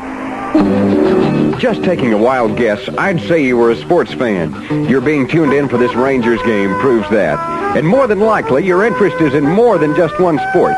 You can't go to every game or listen to all types of sports broadcasts, but you can keep up with just about everything that goes on in the sports world, and it's as easy as saying WBAP. Just listen to the Don Harris Show every morning and twice an hour between 6 and 9 a.m. Bob Dahlgren has sports reports for you on a wide variety of activities. Also, a special report from Bob Dahlgren can be heard at 6:10 p.m. each weekday afternoon. And for special information on the Rangers, Jim Sundberg has a show at 5:10 p.m. Monday through Friday, Behind the Plate with Jim Sundberg. So when it's updates on sports you want, it's update sports you get on WBAP, just for WBA people. Safeway brands give you the quality you want at prices you can afford. Look for the Safeway S on the package. It's the sign of real value. Mike Willis is on to replace Bill Huffman, who worked 7 in the third inning. And the first man he'll be facing will be left-handed batting Al Oliver with the man at second base. The Rangers just scoring a couple and have forged ahead 2-1. While we have a moment, let's pause 10 seconds. Station identification. This is the Texas Rangers Baseball Network. This is WBAP 820, Fort Worth, Dallas. When the Rangers play at night, we go the distance. Get all the scores in the Dallas Times-Herald Texas edition. Oliver standing in, hitting at 325. Here's the pitch, breaking ball low. Al's nothing out of 3 in this afternoon's second contest. Had a couple of hits in the first ball game. Willis, left-hander, nothing in 2 on the year, making his 9th appearance. Here's the pitch. Low, ball 2, 2-0. Oliver had a notion. Willis just stands there with his hand on his hip on that call. He's worked 15 and a third innings, giving up a better than a hit per inning. 18 hits, 12 earned runs, and an earned run average of 7.04. Down to Oliver, 2-0. Here's the pitch. Curveball, starts to go, checks, and it's outside. All 3, 3-0. Well, a single by Blank. A walk to Grubb, and then a double that knocked in 2 runs for Buddy Bell. Rangers lead it 2-1 in the 8th. Huffman had pitched very well coming into this inning. There's a pitch for a strike, and it's 3-1. Oliver taking all the way. Huffman walked only 2 men. Struck out but 1. Curveball, check swing, went too far. An appeal, and the plate umpire says that he went too far, so it's 3-2. 3 balls, 2 strikes on Oliver. So Willis, after getting behind, comes back to pick up a couple of strikes. Jim Kern back down the bullpen, heating up again. Rangers lead it 2-1.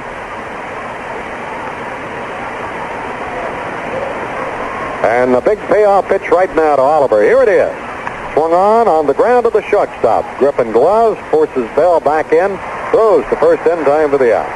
Oliver, for the third time today, is grounded to the shortstop. That brings on Richie Zisk.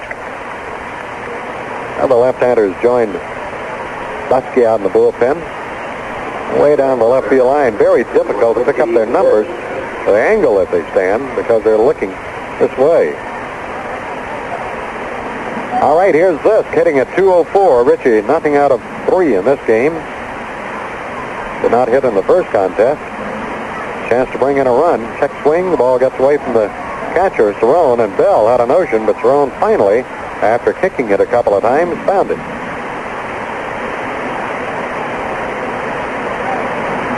Zisk up there with a count of 1 ball on him.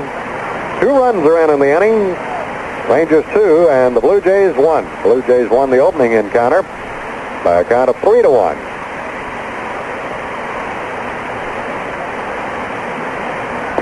John Ellis would be next.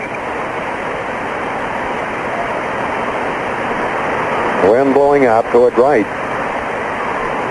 Here's the check of second and the pitch. Foul delivery that he turned over and he missed outside, and the count is 2-0. 2 balls, no strikes.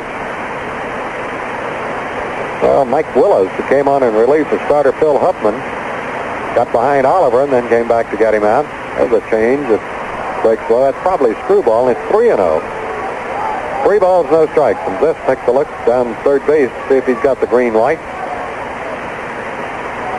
Sure, Pat Corrales like to get a little more insurance. Bell down at second. Had the big hit here in the inning. 2-base double. Double. There's ball 4 that knocked in 2 runs, I should have said. Zisk draws the walk. So Willis has faced 2 men, got Oliver, and now has walked Richie Zisk. Third walk given up by Blue Jay pitchers here in the second game, and John Ellis stands in. John's nothing out of 3. Ellis hitting at 279. Came on today an even 300 average, so you can see John has not been to the plate all that many times. Up high with the pitch. Now, total of 43 times, and he has 12 hits. Here's Hartsfield heading out the mound. He may make another change right about now. As Willis, yep, he's going to go the right-hander, and that'll probably be Tom Buskey. It'll be the first time that Buskey's worked since, yep, he's coming in. Just called up and got here yesterday after injury to Clancy on Friday night.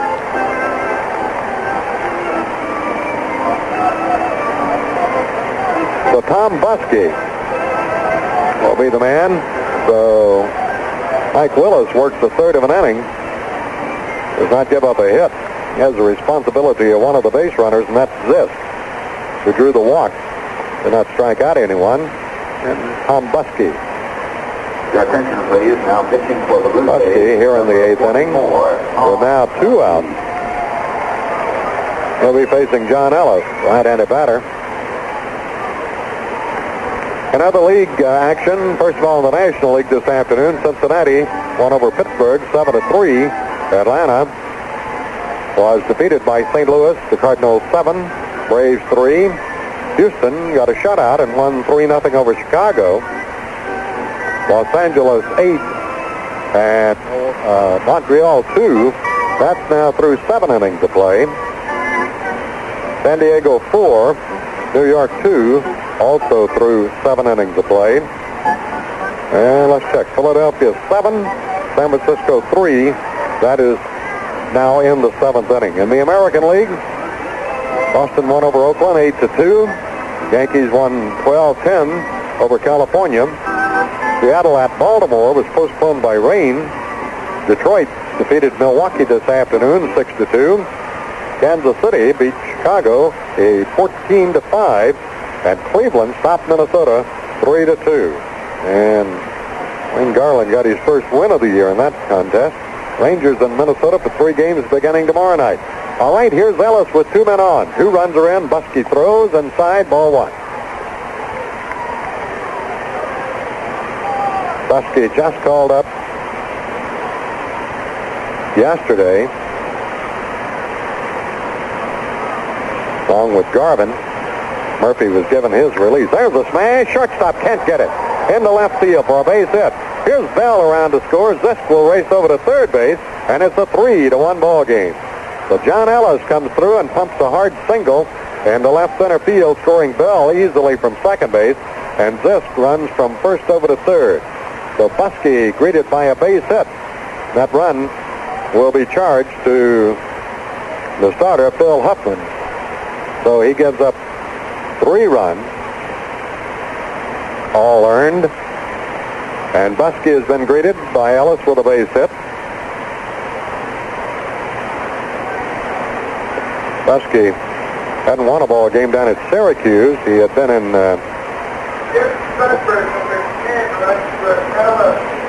12 ball games. Sundberg is on to run for Ellis, so Jim probably catch Running for Ellis, number 10. last couple of innings. Sundberg on at first base to run for John Ellis, who just picked up a single that drove in a run. Rangers have scored 3 times here in the inning, and Pat Putnam, nothing out of 3, will be the batter. With runners at the corners and 2 men out. The first baseman, number 18, Putnam. Buskey, formerly with New York and Cleveland. Buskey ready, right-hander throws. Putnam swings and misses, strike 1.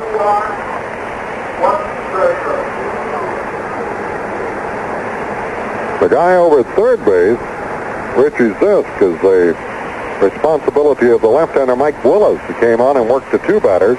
Got Oliver on a ground ball, but he walked Zisk.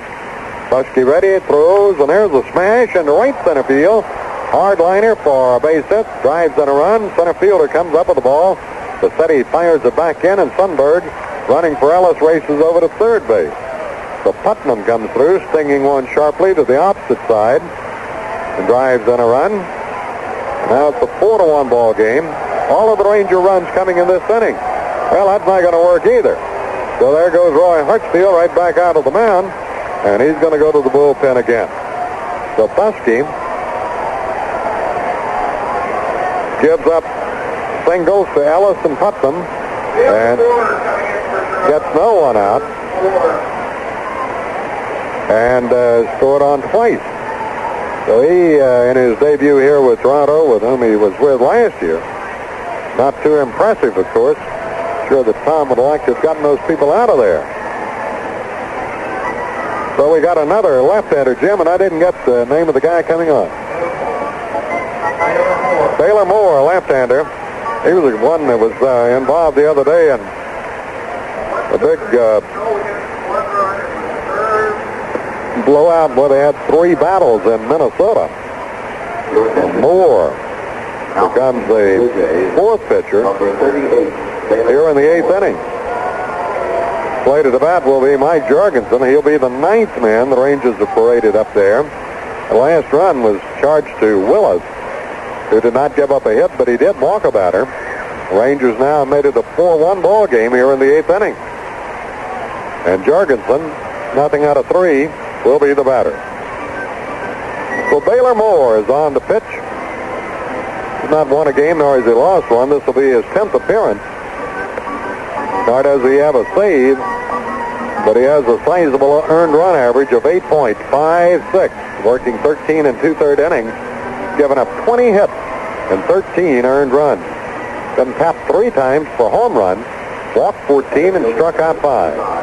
Roy Hartsfield has really been having some problems with that bullpen, and they tried to help that a little bit by bringing up Garvin and Buskey. Buskey used today to no avail. He did not work any innings, especially there's a curveball that's low. Ball 1. Sundberg is over at third. He's running for John Ellis. Putnam is the man on at first. Ooh, he almost hit him, backing Jorgensen out of there. Apparently they call that first pitch a strike. Scoreboard showing 1-1. 4-1, the Rangers lead it. Breaking loose, 4 runs here in the 8th inning. Texas now has a total of 7 hits. There's a pitch up high and in, 2-1. 2 balls, 1 strike. Wills is out on deck. He came on to run. There's the ball hit Deep into right field, going back, looking up, and that one is out of here. Home run for Mike Jorgensen. Well, that ball's still rolling on the artificial surface. 3 runs. Drives in 3 runs. Sundberg comes on to score. Putnam comes on to score. Jorgensen just hit his 3rd homer of the year. 3-run job. And suddenly it's a 7-1 ball game. And now a lot of fans have a reason, perhaps, to go home, and they're getting up and going home. Here's Wills, first time in this game. Bump has not had a hit against Toronto this year. 0 for 19. Pitch to him, breaking ball low. Ball 1.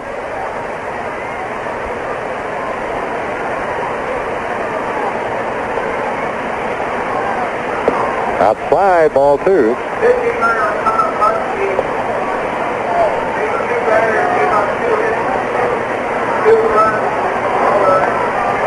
There's a foul ball shot out of play, and the count is 2-1.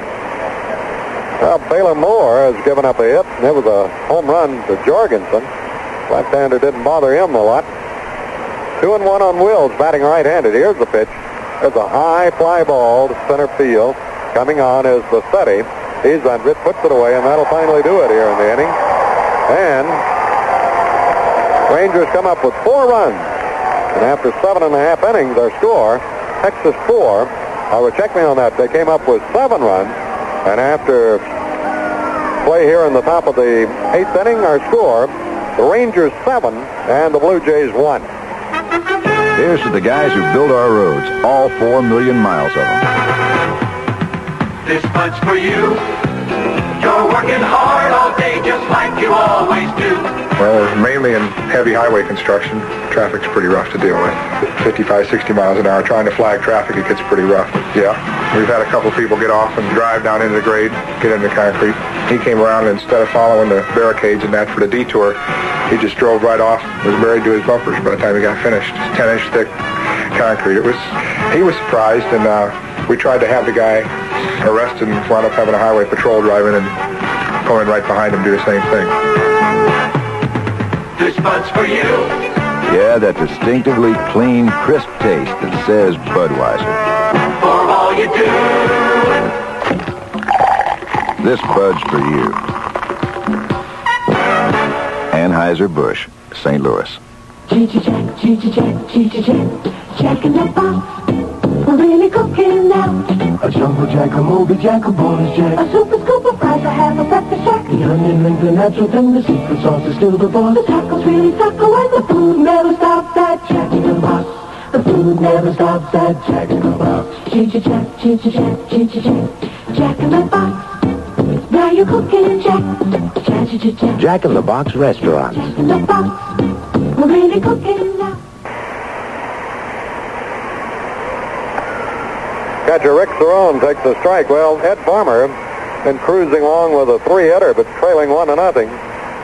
Sat and watched the Rangers score 7 runs on 5 hits, capped off by a 3-run homer by Jorgensen. Comes out there to work here in the last of the 8th inning. Delivers low and away, and the count is 1 ball, 1 strike. Rick Cerrone leading it off. Griffin is on deck, the top of the order. Farmer all set. Right-hander kicks and throws. There's a long, high fly ball. Too high to get out of here. Grubb backs up, waits, and has it for the out. We'll have some defensive change. Will stays in the ball game to play at second base. The shortstop, number 4, Alfredo. And let's check to be sure. Everyone else still in there. Sundberg is on behind the plate. So Sundberg now working behind the plate. Here's a strike to Griffin. He's nothing out of 1. He's walked, put out a sacrifice, and struck out. 7 runs, 8 hits, no errors. 1-3-0 for Toronto. And Huffman finally had to get away from him in the 8th inning, and then the relief was just like pouring gas on a big fire. It really hopped all over those guys. First it was Mike Willis, Tom Buskey. There's the ball hit in left field. Base hit for Griffin. He continues to hit against the Rangers. Lines 1 to left, opposite way, and they got a runner. That's their 4th hit. That'll bring on Bob Baylor, who has 1 of the 4 and drove in their only run Back in the third inning. 1 out, 1 on. Bob Baylor. Wide open stand. Infield sets some double play depth. Farmer comes to him. Up high, ball 1. Rangers getting 7 runs on 5 hits, including Jorgensen's third homer. It was a 3-run clout. 1-0 on Bob Baylor. Velez is on deck. Here's the pitch. Low, ball 2.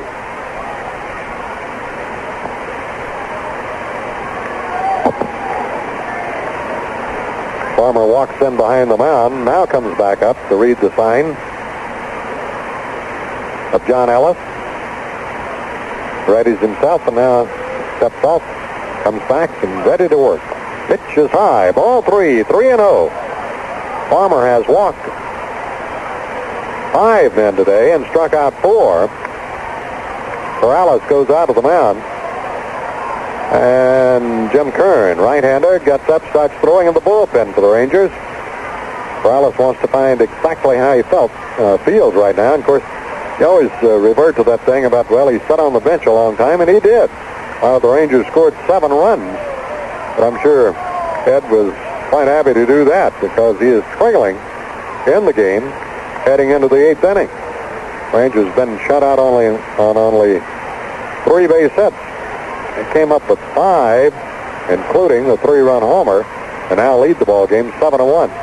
That may be the biggest inning they've had all year. I'm not sure. Pitch, ball 4. He lost him. 4 pitches. That'll send Griffin over to second.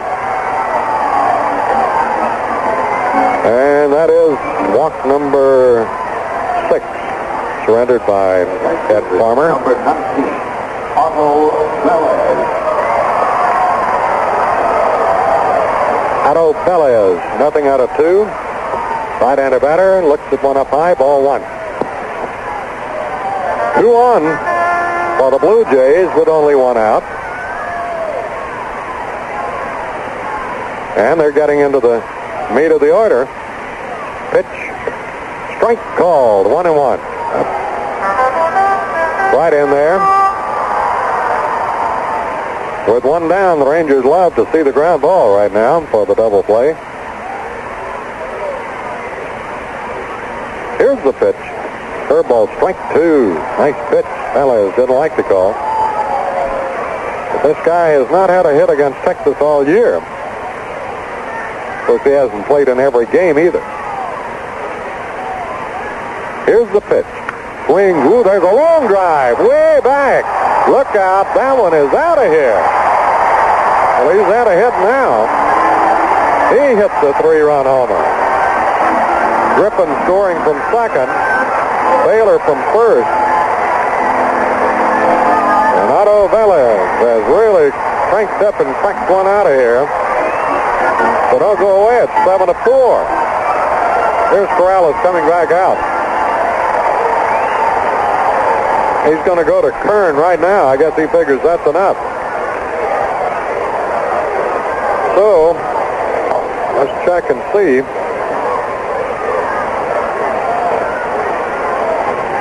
Five hits. 4 runs, all earned.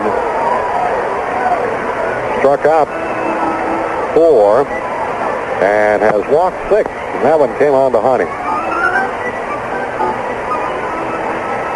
So Farmer works 7 in the 3rd inning. Still his ball game to win. And Jim Kern is on the pitch for the Rangers. For the Texas Rangers. Jim making his 13th appearance of the year. 4 wins, no losses, and 3 saves. Worked 29 in the 3rd inning.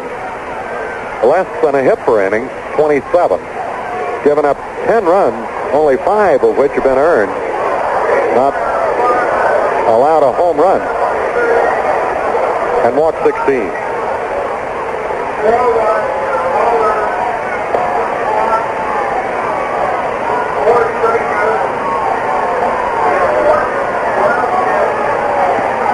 Kern is on to throw his warm-up tosses. And Farmer has departed. First man that he'll be looking at, Kern, will be Rico Carty. Farmer 7 in the third innings, 5 hits, 4 runs, all earned.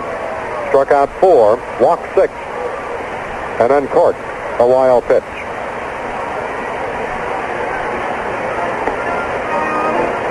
Rico Carty will be the batter. Rico nothing out of 3 this afternoon, including hitting into a double play. So Jim Kern, he and Sparky Lyle, a tandem that comes out of the bullpen in the late going. Lyle has been out of there 16 times, and now Kern for his 13th appearance. Well, neither team able to mount any sizable scoring threat, and very few runs in the first game. 3-1, Toronto won it, and then the Rangers explode for 7 runs in the 8th inning, and now Toronto has bounded back. To pick up 3 runs on a 3-run homer. I know the scoreboard only has given him 2, but I'm sure that Griffin and Baylor and Velez would not agree. 7-4 pitch hit the bat apparently, and the count is 1-1. Next delivery, breaking ball, took something off, got it right over. Ball strike 2, 1 ball, 2 strikes.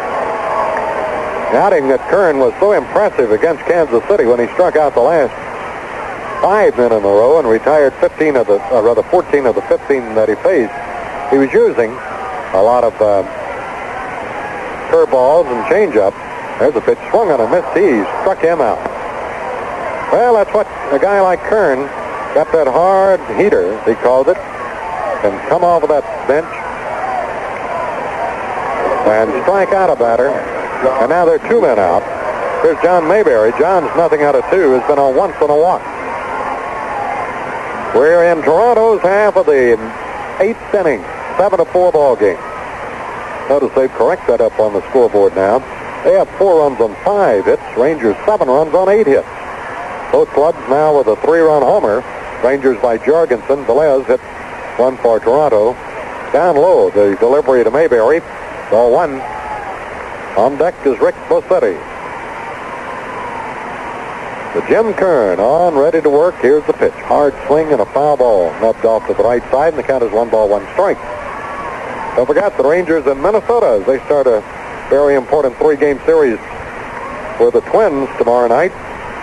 Fergie Jenkins against Roger Erickson, probables. Then on Tuesday night, Doc Ellis will work against Pete Redford.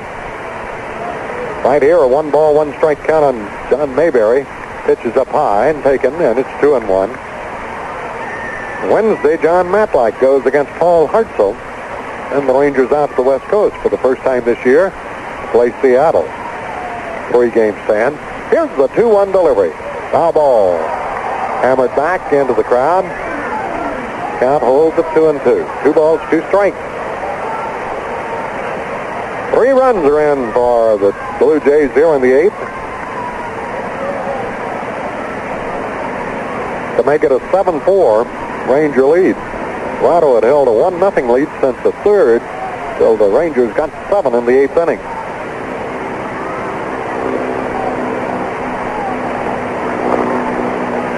Kern looks into Sundberg. Have the switch on for him, and here's the pitch down low, and it's 3-2, a full count on Mayberry. Nelson Norman, the shortstop, on the second base side of the infield. Yankees scored 5 in the 8th today, and California came back with 7. Fell a little short. There's a foul ball back in our vicinity. Now holding it 3-2, and again Kern will have to make the 3-2 pitch. He got the first man he faced, Rico Carty, on strikes. Carty's gone nothing out of 4 this afternoon. Big John hitting at 312. Hit the game winner in the first ball game. RBI. Kern readies himself for the 3-2 pitch. Needless to say, the outfield as deep as they can get almost. There's a smash to center. Jorgensen comes in. The ball holds up. A hard liner. Grabs it for the out, and that'll do it here in the 8th inning. 3 runs for Toronto, and after 8 full, it's Texas 7, Toronto 4. Bob Wilkerson Battery and Air Conditioning carries a battery that's designed to take care of itself. It's called the Delco Freedom Battery. You get freedom from maintenance, and it's packed with plenty of sealed-in starting kick and cranking power for fast, reliable starts. Bob Wilkerson invites you to visit his new location at 2900 West 6th in Fort Worth and check out the powerful, maintenance-free Delco Freedom Battery. Bob Wilkerson Battery and Air Conditioning, 2900 West 6th, serving the Fort Worth area for over 50 years. With the 1979 baseball season now underway, there is a need for personnel to work in almost all areas of operation at Arlington Stadium. So if you're interested in working at the stadium, apply in person any Monday through Friday between the hours of 8:30 a.m. and 5 p.m., Saturday 10 a.m. until 3 p.m., and Sunday 12 noon until 3 p.m. Bring proof of age and Social Security card. The personnel office is located at Arlington Stadium, Gate 4. Do something nice for your car during AC Filter Days. Your AC Delco serviceman features quality engine protection with AC oil filters, AC air filters, AC gasoline filters, and AC PCV valves. Protect your engine now during AC Filter Days. Go with the names you know. AC Delco. Prepare your car for the hot months ahead. See Bill Curry's Service Department, 1330 West Airport Freeway in Irving.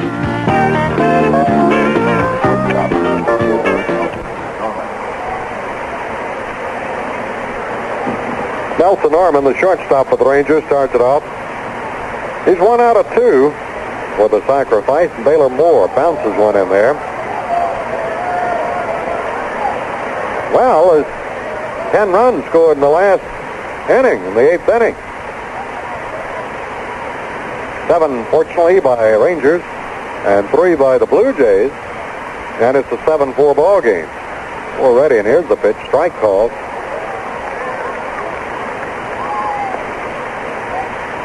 Moore, the 4th pitcher used by Roy Hertzfield. Next delivery, strike 2 call. Soft stuff over at the knees, 1-2.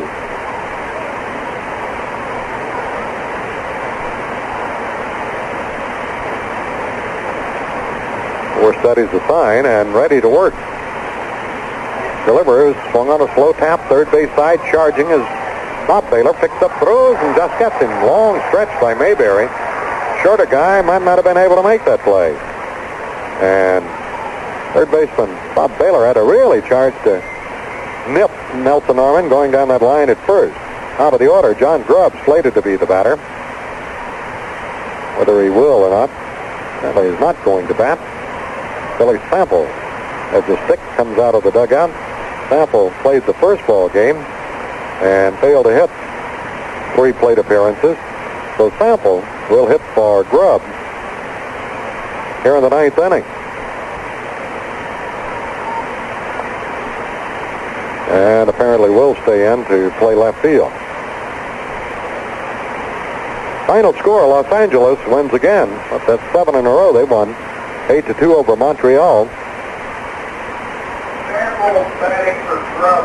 Billy Sample. So Los Angeles, getting out to one of the worst starts they've had in a long time, have really turned it on here of late. And their record now at 500, 18-18.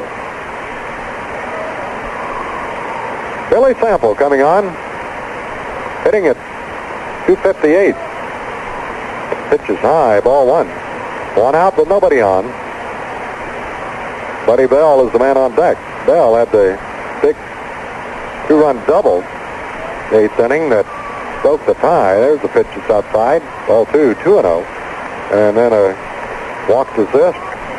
Single by Ellis that drove in a run. Single by Putnam that drove in a run. And then a home run by Jorgensen that drove in 3 more runs. And the Rangers had 7. Here's the 2-0 delivery by Baylor Moore. Curveball in for strike. Good little action bullpen by a right-hander for Toronto. In the 9th, Rangers owning a 7-4 lead. They've out-hit them 8-5.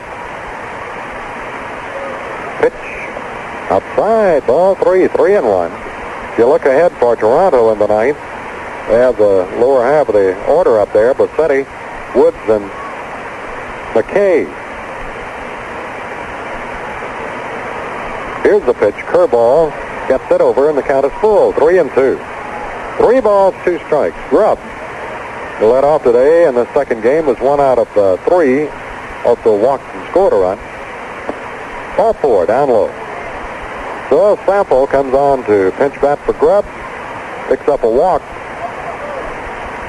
That's the 4th given up by Blue Jay pitching. The third baseman, number 25, Buddy Bell.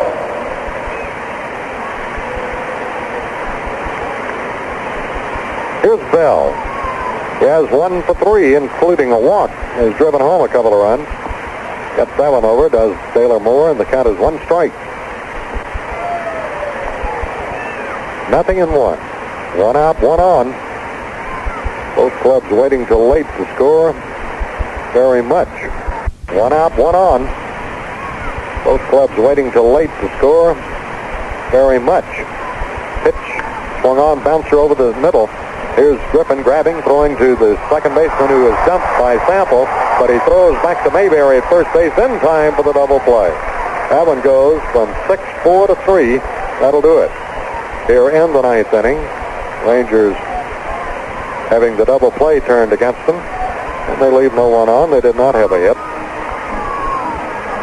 So we'll be looking at the Toronto Blue Jays here in the last half of the 9th inning. Last call for them.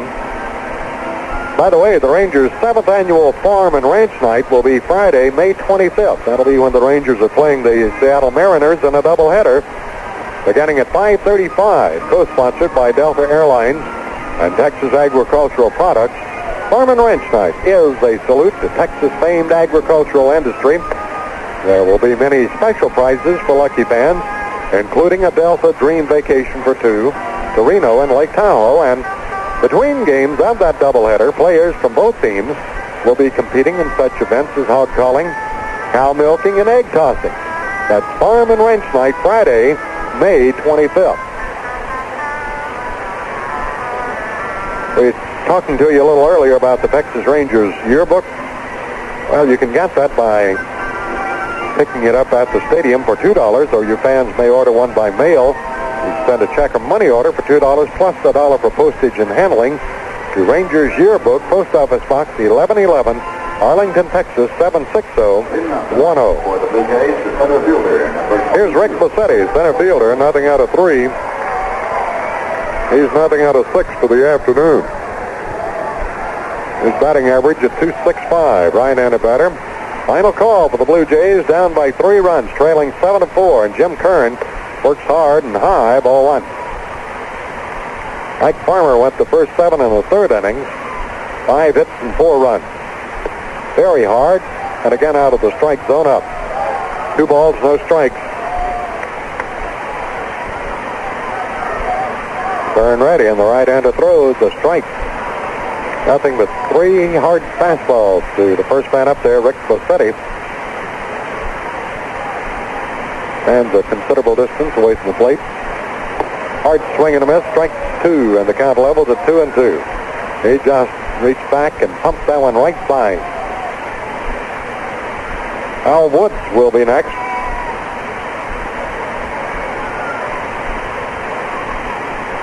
Shadows starting to cover the outfield.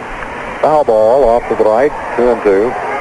All of center field now covered, and in the area where Sample, by the way, who stayed in the ball game to play in left field, is out in left field. Right field still in the sunshine.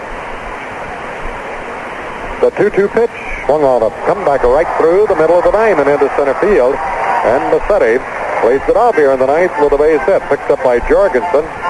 Return to the infield. Kern has been reached for his first base hit that he has allowed. So that is base hit number 6 for Toronto, and they bring up Al Wood. Wood singled in the 5th inning. 1 for 3. Left-handed batter.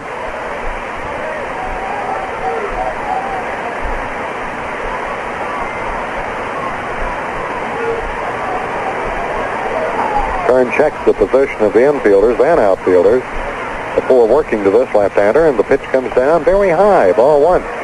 Kern's been getting the ball up. No outs, 1 on. Here's Here's the check by right-hander Jim Kern. Again he delivers, and again he misses high. Ball 2, 2-0. Woods hitting at 259.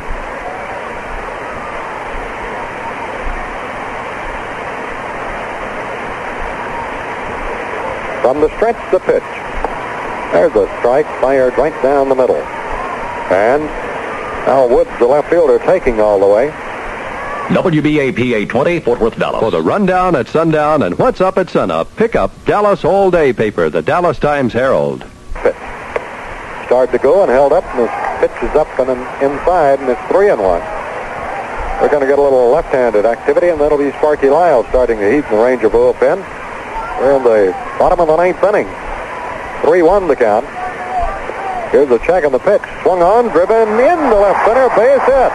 And here is Bassetti around second as Jorgensen will make the play into second. Go back-to-back singles. Puts runners at first and third for Toronto.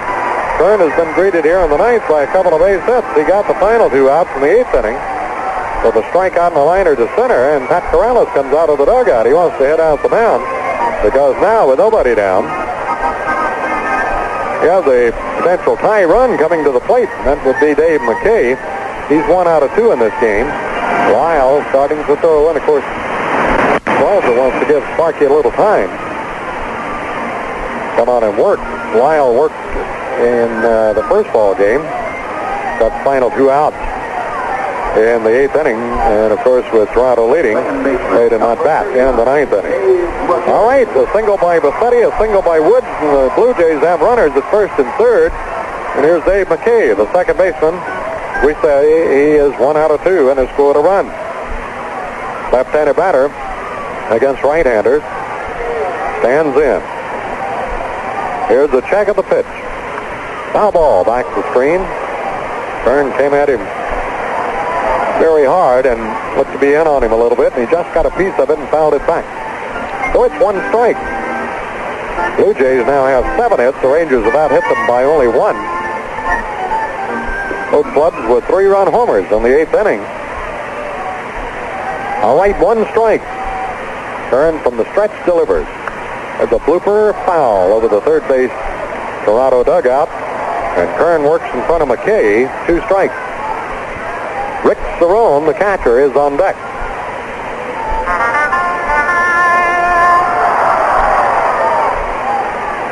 (7-4). Rangers lead it. Blue Jays trying to keep it alive here in the ninth inning. Have 2 runners on and no outs. Kern taking too much time, and Dave McKay backs out of the box. In case you joined us late, Toronto won the opener 3-1. Here's the pitch. Breaking ball hangs outside on him, the count of 1-2. Kern comes down off of the mound onto the artificial surface so he can go to his mouth. 1 ball, 2 strikes. Kay hitting a lefty 211.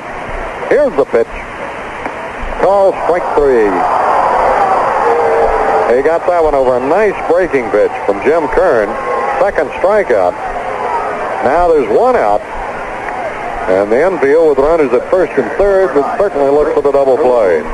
Cerrone has walked twice and has hit a fly ball to left. So he's nothing out of 1.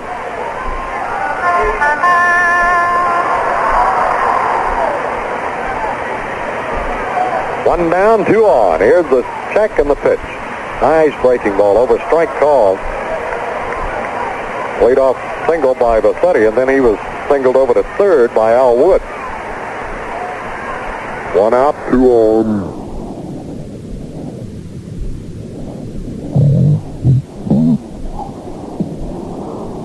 Strike call. Pumped it right through, and it's 2 strikes to nothing on Cerrone. Top of the order, Griffin is on deck.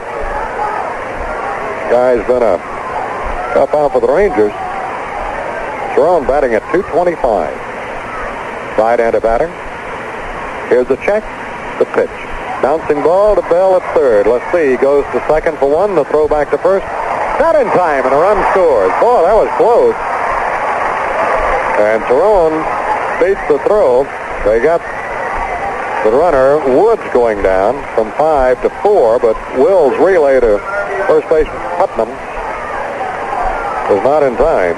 Coming on to score is Rick Bassetti, and it's now a 7-5 ball game. And the tie run with 2 outs is at the plate. Well, they're going to try to go for the heavy artillery, and Bob Robertson will come on. He's the kind of guy, if he gets a hold of it, can hit it out of here. So Bob Robertson comes up for the first time this afternoon. He's hitting at .071. Been to the plate 14 times. There's only 1 hit, and that was a home run. Hit a couple of balls the other night off Matlack, but fortunately both were foul, but they were long out of this park. All right, now there's 2 men out. A run is in, and the score is 7-5.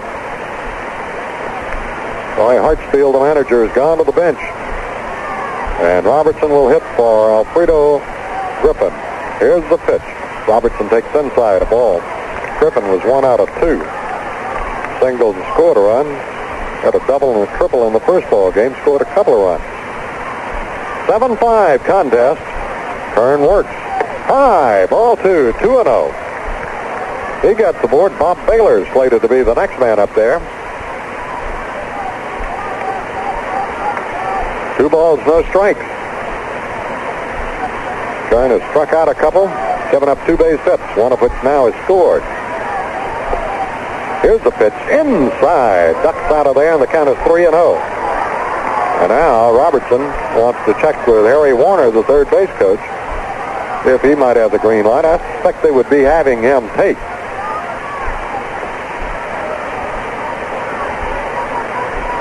Three and 0, the count on Bob Robertson. Here's the pitch.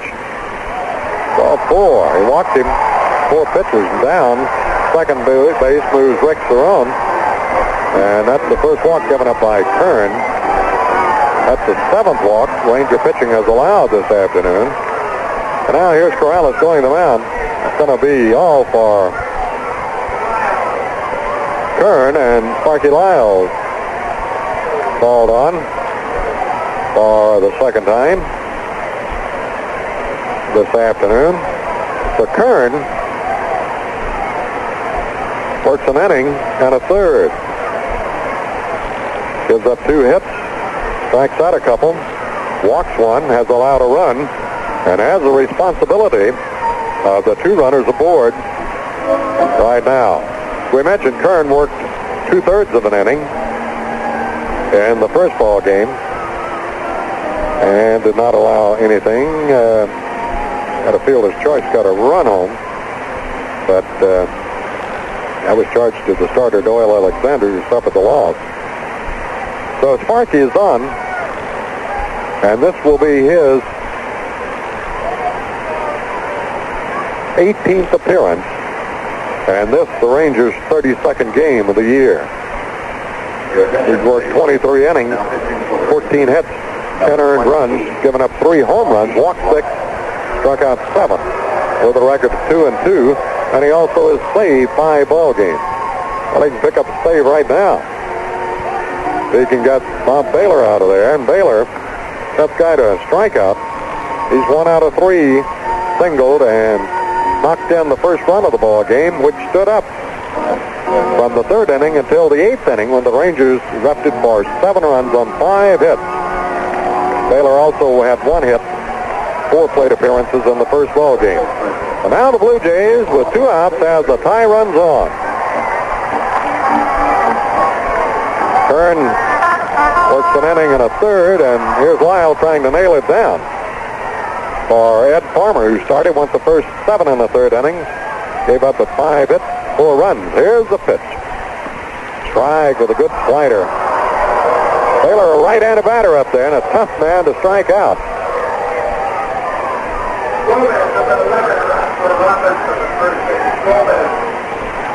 There's a foul ball shot out of play to the right. Gomez is at first base running for Bob Robertson. So he's in as a bench runner. Robertson does not run all that well. Gomez with speed, they got him in there. If they get the base hit, of course, they'll try to score him to tie the ball game. All right, Lyles up on Baylor, 0-2. Here's the pitch. Swung on a fly ball to center field. That ought to be the game. Jorgensen comes on, waits and has it, and that is the ball game. Fly ball to center field. The Rangers shut him off with only one run on a couple of hits here in the inning. They leave two stranded, and that'll do it. Rangers winning it by a count of 7-5. And I'll be back with the final totals in just 60 seconds. Chevy's nationwide celebration is on. There's a Chevy celebration going on across the nation. It's an all-out Chevy jubilation. Chevy citation. Come look, come try. See Chevy cars and trucks. Come trade and buy. Chevy's having a nationwide celebration, America. Just to welcome the first Chevy of the 80s, Citation, to Chevy's line of new generation cars. And as always, Chevy dealers have great Chevy values in all the Chevy cars and trucks that have made Chevrolet #1. And it's all just waiting for you, America. See your Chevy dealer and check out the 1980 Chevy Citation and all the other great Chevy values. It's a Chevy nationwide celebration, May 11th to Memorial Day. Come celebrate. There's a Chevy celebration going on across the nation. It's an all-out Chevy jubilation. Chevy celebration. Chevy celebration.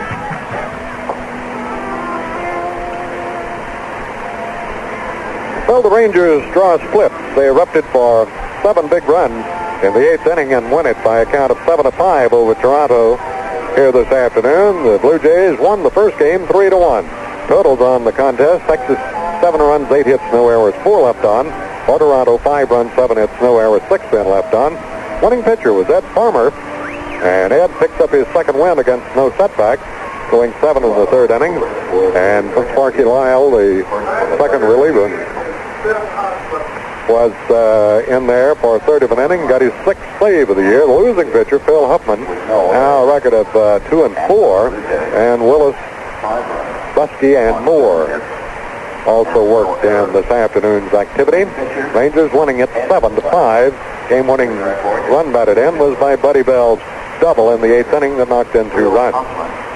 So the final score in the doubleheader this afternoon: Toronto Blue Jays winning the first one 3-1. The Rangers capturing the nightcap 7-5.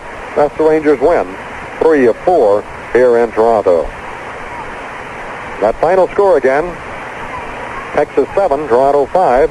Star of the game is next on the Texas Rangers Baseball Network. Rangers Baseball has been brought to you by Chevrolet, who invites you to catch the all-star lineup of Chevy cars and trucks at your neighborhood Chevy dealer. By Budweiser, the king of beers. When you say Budweiser, you've said it all. By AC Delco. Go with the names you know. Thanks, AC. Thanks, Delco. And by Cook Paint, serving home and industry for over 60 years.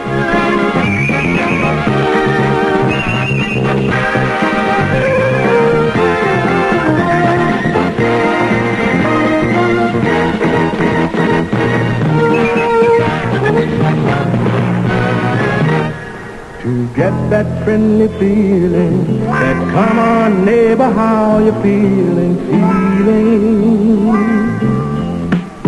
Hello, I'm Mark Evans of Friendly Chevrolet. This Sunday, May the 13th, is Mother's Day, a day for honoring some of the most deserving people on earth. Mother's Day was first celebrated in Philadelphia in 1907. Since then, it's become an American tradition. This Mother's Day, honor your mother with respect and devotion. Remember her with a call or a visit. Speak to her of your love, for mothers are something special. From all of us at Friendly Chevrolet, to all mothers everywhere, thanks for just being you. Happy Mother's Day, and may you always have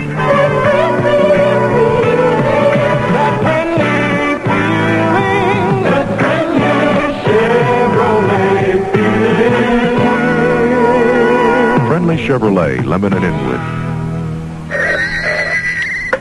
Hello? Good afternoon, Mr. Brown. Your mission, should you choose to accept it, is to get an important package from here to Detroit by no later than 1100 hours tomorrow morning. But it's already 5 o'clock. If our Detroit office does not receive this package by 1100 hours tomorrow morning, this tape won't be the only thing that self-destructs. But it's already 5 o'clock. Every day in business, you're hit with an impossible mission, getting a small package somewhere in a big hurry. But it's not impossible with Emery Express, the new wing of the Air Force and Air Freight, with planes and people, trucks and procedures, all expressly designed to get your small package to where it's going by no later than 11 a.m. and often earlier. Hello, Emery Express. Yeah, good afternoon, Emery Express. Your mission, should you... Call Emery and ask expressly for Emery Express, the small package service that delivers before the 11th hour.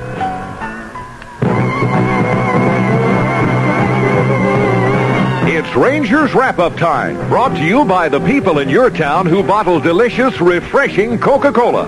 Coke adds life to baseball and all your favorite sports. And by your 5 Tarrant County Chevy dealers. See the world today in a Bruce Lowry, Jack Williams, Hudeberg, Century, or Vandegrift Chevrolet.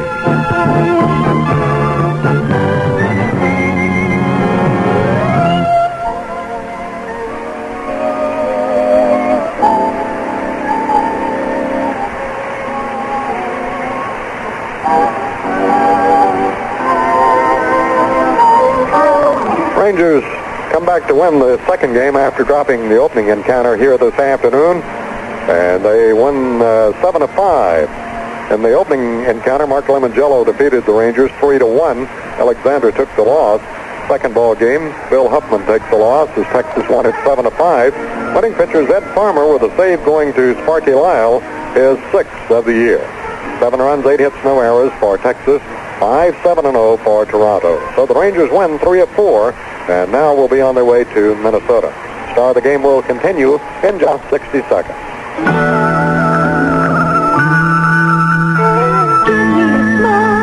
With everything on it, and I'll pass it on. The world needs a smile with everything on it. Pass it along, come on and pass it along. Give me a Coke when you smile and I promise to pass it on. The world needs a break when it's tired and thirsty. Coke like a smile helps it along when I'm traveling on. So give him a Coke and a smile on its way. You'll get it all back sometime this day. Coca-Cola has life and everybody wants a little Coke and a smile with everything on it. Pass it along. Coke has life.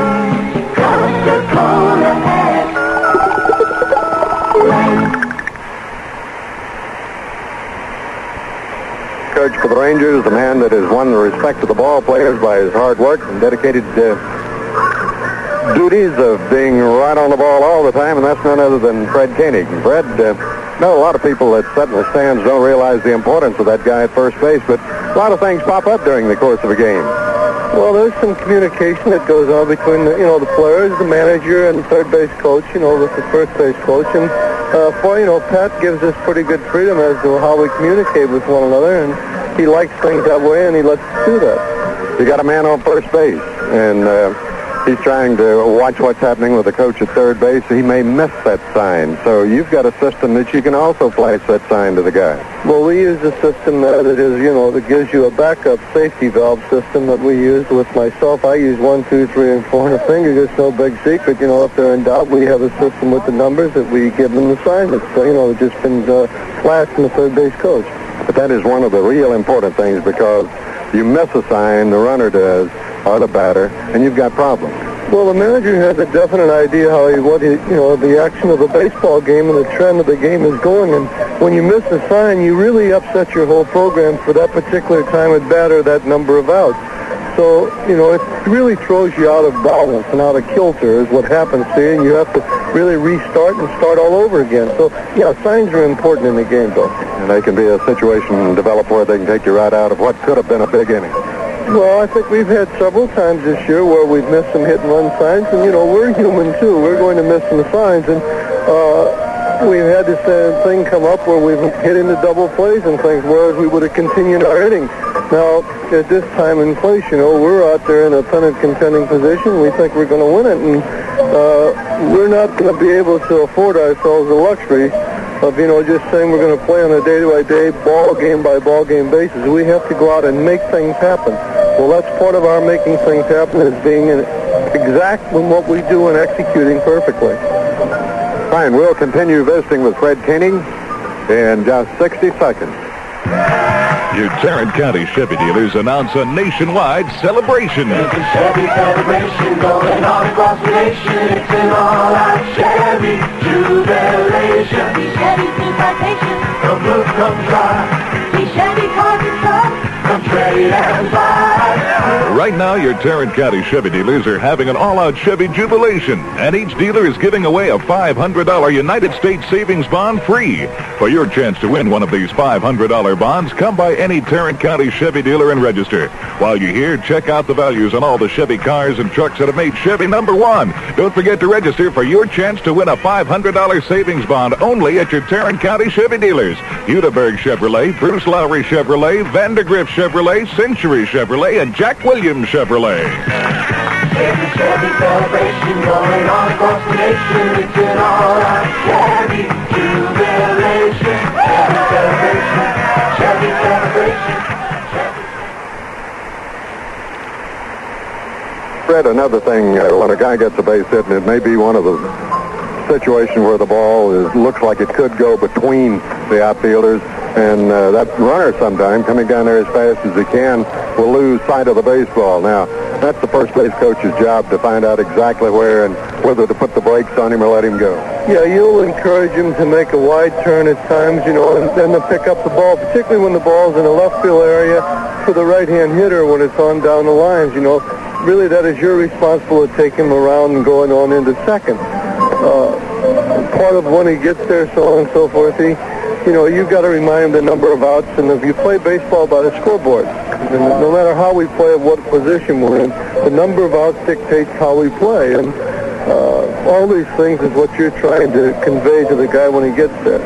Another important thing, and I guess first base coaches in the league, sooner or later, will know the moves of the pitchers. When you're watching every day, you get to see more moves than anybody, and your help in hollering at a runner to get back or what is of great importance. Yeah, you'll pick up the move sometime sooner than the base runner, and naturally you're going to call him back, and it's your job to know everyone's move is exactly right. Along with that, you got to know the strength of everyone's arm in the league too. I mean, those are all the things that go with having a job. Whether this catcher can throw well, and whether he gets rid of it, and the speed of the guy you got there to coach down to second. That's exactly right. Fred, let me ask you the overall feeling of this ball club. Well, I think the overall feeling of our club is that come October 15th, we're going to win the World Series, and I think that's prevailed right from spring training. And even though we've had a few bad things that, occur to us, I don't think it's dampened their spirits. They're a very compatible club and very positive in their approach to our game. Fred Koenig, thank you so much, and I know your attitude is always that way, and I know the guys respect you for it. And now again, let's switch back to John. Well, John's not here, so we'll say for being our guest, we want to present Fred with a gift certificate good for a McGregor Drizzler golf jacket. It's polycotton with Zappel finish for better stain and weather resistance. McGregor, first name in sportswear. That's the star of the game. Stay tuned now for the Rangers scorecard next on the Texas Rangers Baseball Network. There's nothing like a Grand Slam homer, and that's what you'll find right now at Graf Chevrolet in Grand Prairie. It's their Grand Slam Red Tag sale with sale prices on everything. Chevettes, Monzas, Monte Carlo, station wagons, pickups, and the slick new Chevy Citation. Red Tag sale prices that makes you the winner. Red Tag sale prices as hot as a line drive, but you can handle it, so drive on into Graf Chevrolet, 1405 East Main in Grand Prairie, and put the tag on your choice in their Red Tag sale. Raise your hood for Emily, 'cause it's better than it has to be. And that's something to think about when you're driving down that road, counting on your motor oil more than you'll ever know. You need Emily. Emily. Go on, raise your hood for Emily, 'cause it's better than it has to be. Emily. Since 1903. Emily. First of all, let's take a look at the action in the National League. Cincinnati has won over Pittsburgh this afternoon. by a score of 7-3, 7 runs, 14 hits, an error. Pittsburgh 3-9-3. Winning pitchers LaCosse, he's 4-0. Home runs for Cincinnati. Blair, his first in the 6th inning with 1 on, and Grayson had his 5th in the 8th inning with nobody on. And Delaria takes a loss. He's 2-2, and Garner hit his 2nd home in the 5th with nobody on.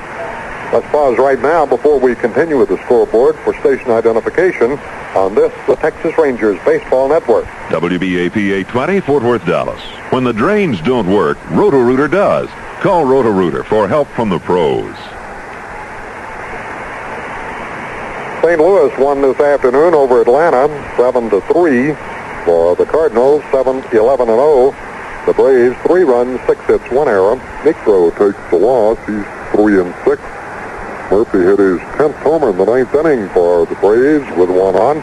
Vukovic is the winning pitcher. He's 4-2. 7-3 the final. The Cardinals winning over the Braves. Houston got a shutout this afternoon from the other Niekro brother as they defeated Chicago's Cubs by a count of 3-0. 3-4-1 for the Astros. 0-5-1 for Chicago. Kruko was the losing pitcher.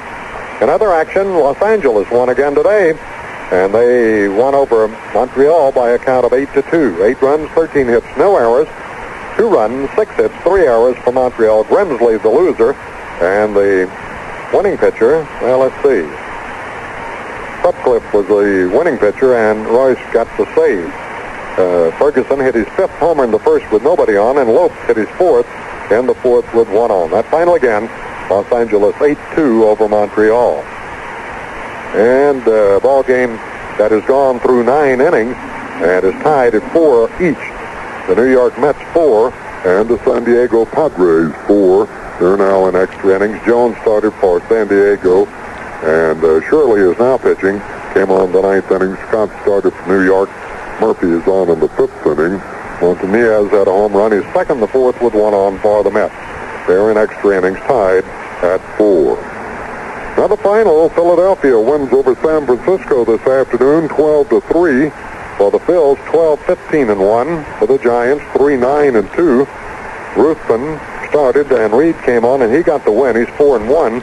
And Vida Blue started, takes the loss. He's 6-3. Final score in that San Diego-New York game, the San Diego Padres came up with a run in the 10th inning and win 5-4. San Diego 5 and New York 4. That's the final. We'll take a look at the American League when the Ranger scorecard continues in just 60 seconds. Hey, here's to the bus driver who gets us there, rain or shine. This bud's for you. You're working hard all day just like you always do. I'm a bus driver. I used to work in a factory, and I just wanted to be outside. Well, I like to travel.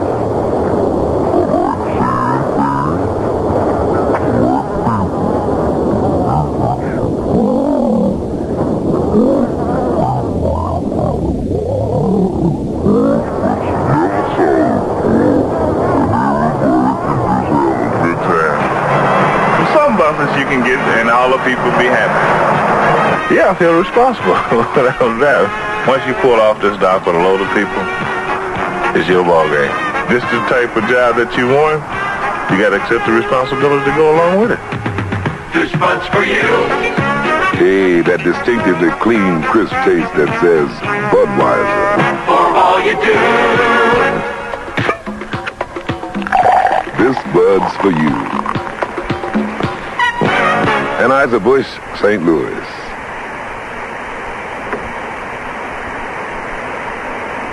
In the American League this afternoon, Boston wins over Oakland by a count of 8-2.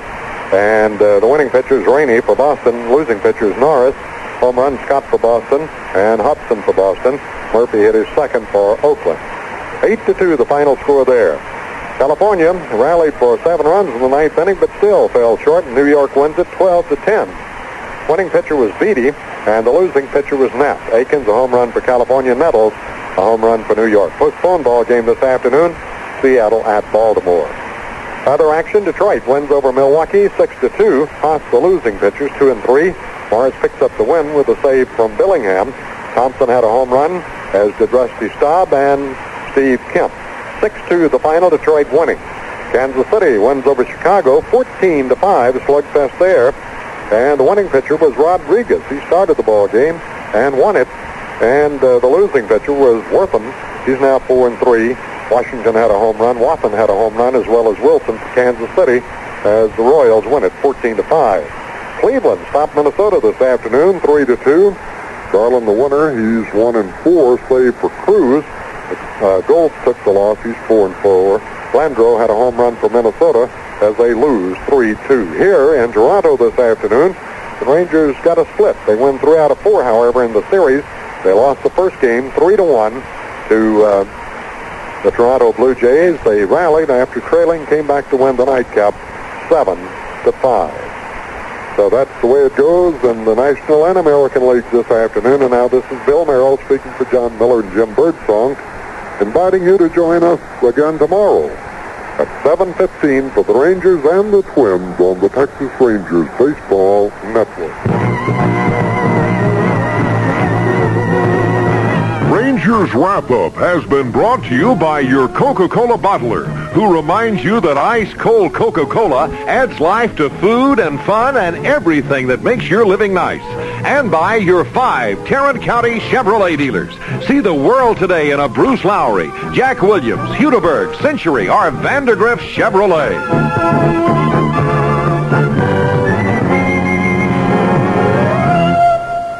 Overhead Door Corporation. Yeah, they need a name for their automatic garage door opener system. How about the automatic garage door opener system? No, it's got to be easy. It's short, simple, direct. Yeah, it's got to fall trippingly off the tongue. That too. How about Open Sesame? Open Sesame, sure. How about the Bionic Button? The Bionic. Upsy Daisy? Upsy Daisy, Upsy Daisy. Well, what does the thing do? Well, it opens the garage door for you automatically. Say if it's raining there, you got an armload of stuff, you just touch a button. How about touch a button? You touch a button, the door goes up. How about door goes up? You touch a button, the door goes down. How about touch and go? Touch and go. Yeah, touch and go. Touch and go. Yeah, touch and go. The Overhead Door Corporation presents Touch and Go, the automatic garage door opener system. Touch and go. Touch and go. Touch and go. I like it. Sure. The Touch and Go automatic garage door opener system from the Overhead Door Corporation. Ask about the exclusive time lock dual channel control providing maximum security for your garage. Just touch and go. For your Touch and Go opener system with the exclusive time lock radio control, contact the Overhead Door Company of Texarkana or the Overhead Door Company of Tyler, listed under O in the white pages. A hamburger is just a hamburger, right? If you said right, you never tasted a Golf burger from Golf's 8 locations in the Metroplex. Golf's hamburgers have quality you can taste, because Golf burgers are cooked over real charcoal. Not gas jets or anything else, real charcoal. Their lean hamburger is ground fresh daily. On the way to or from the game is a great time for a Golf burger. It's quality you can taste any throw.